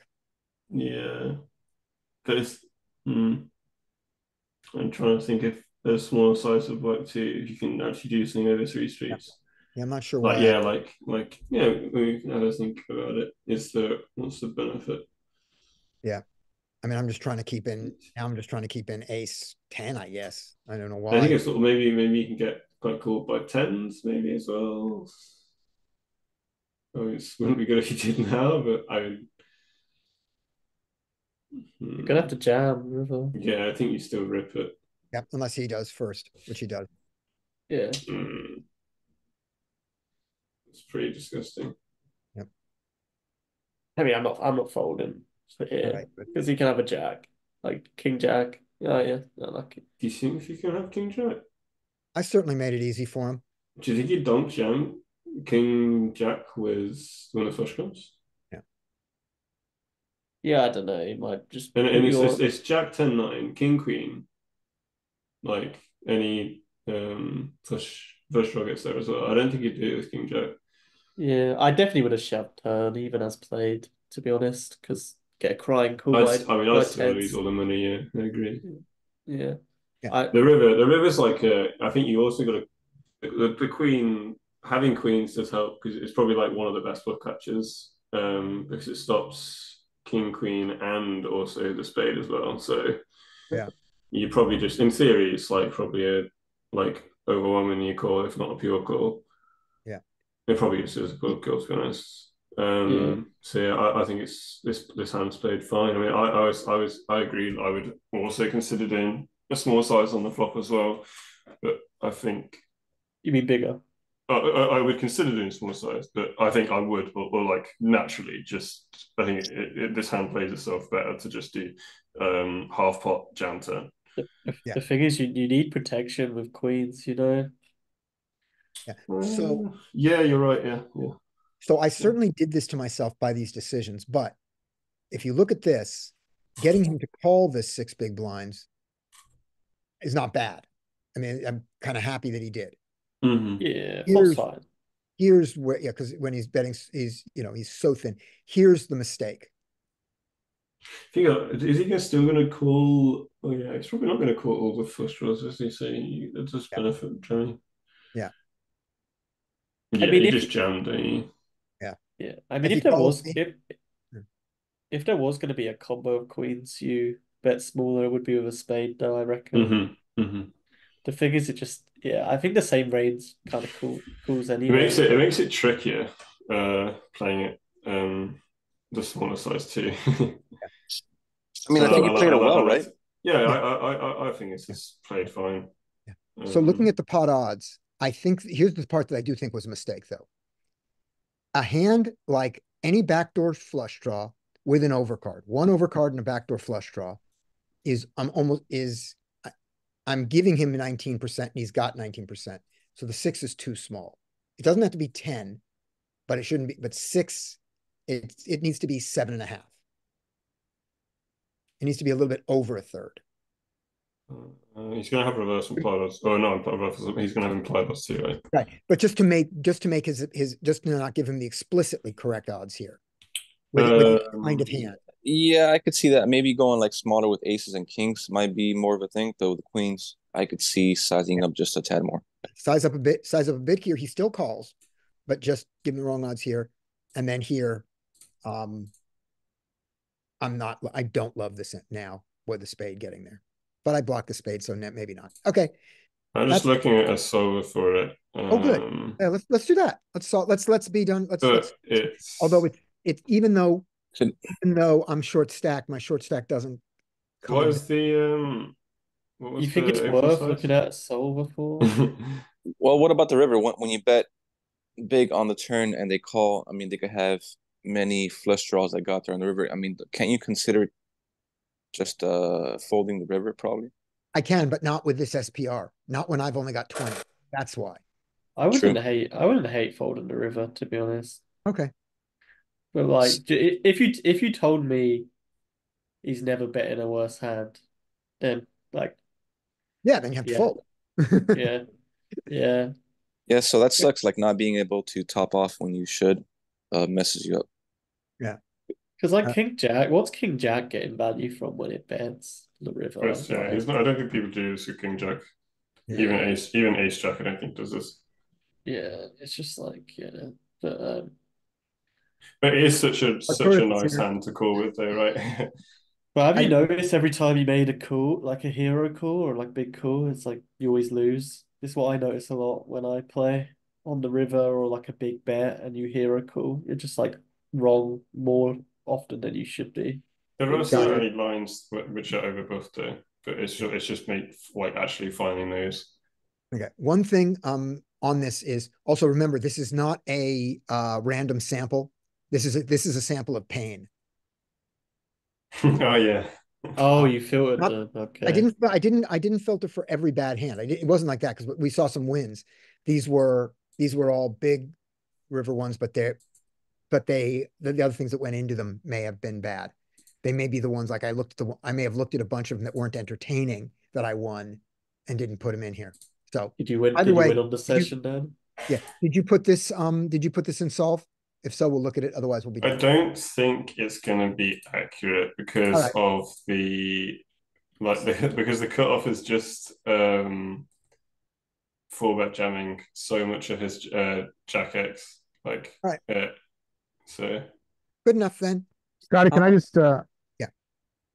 So we were talking about overfold, and there's a really good course on it by Peter Clark. Mm-hmm. Called Grade E, standing for exploit. And essentially he just summarizes some MDA research and puts it in an applicable, digestible format so that we can understand what lines are overbluffed and what lines are underbluffed in population. What's it called? It's Peter Clark Carrot Corner, and he calls it Grade E. All right. Larry, just so you know, your mic started distorting a bunch at the end of it. It didn't distort at the beginning, but it did at the end. Okay. And we're going to end here. Tomorrow, we're going to do this again. If you've got marked hands, mark your hands. We'll look at marked hands, and we'll look at whatever Larry says we're going to look at tomorrow. All right, let me stop the recording. Here we go. Stop the recording.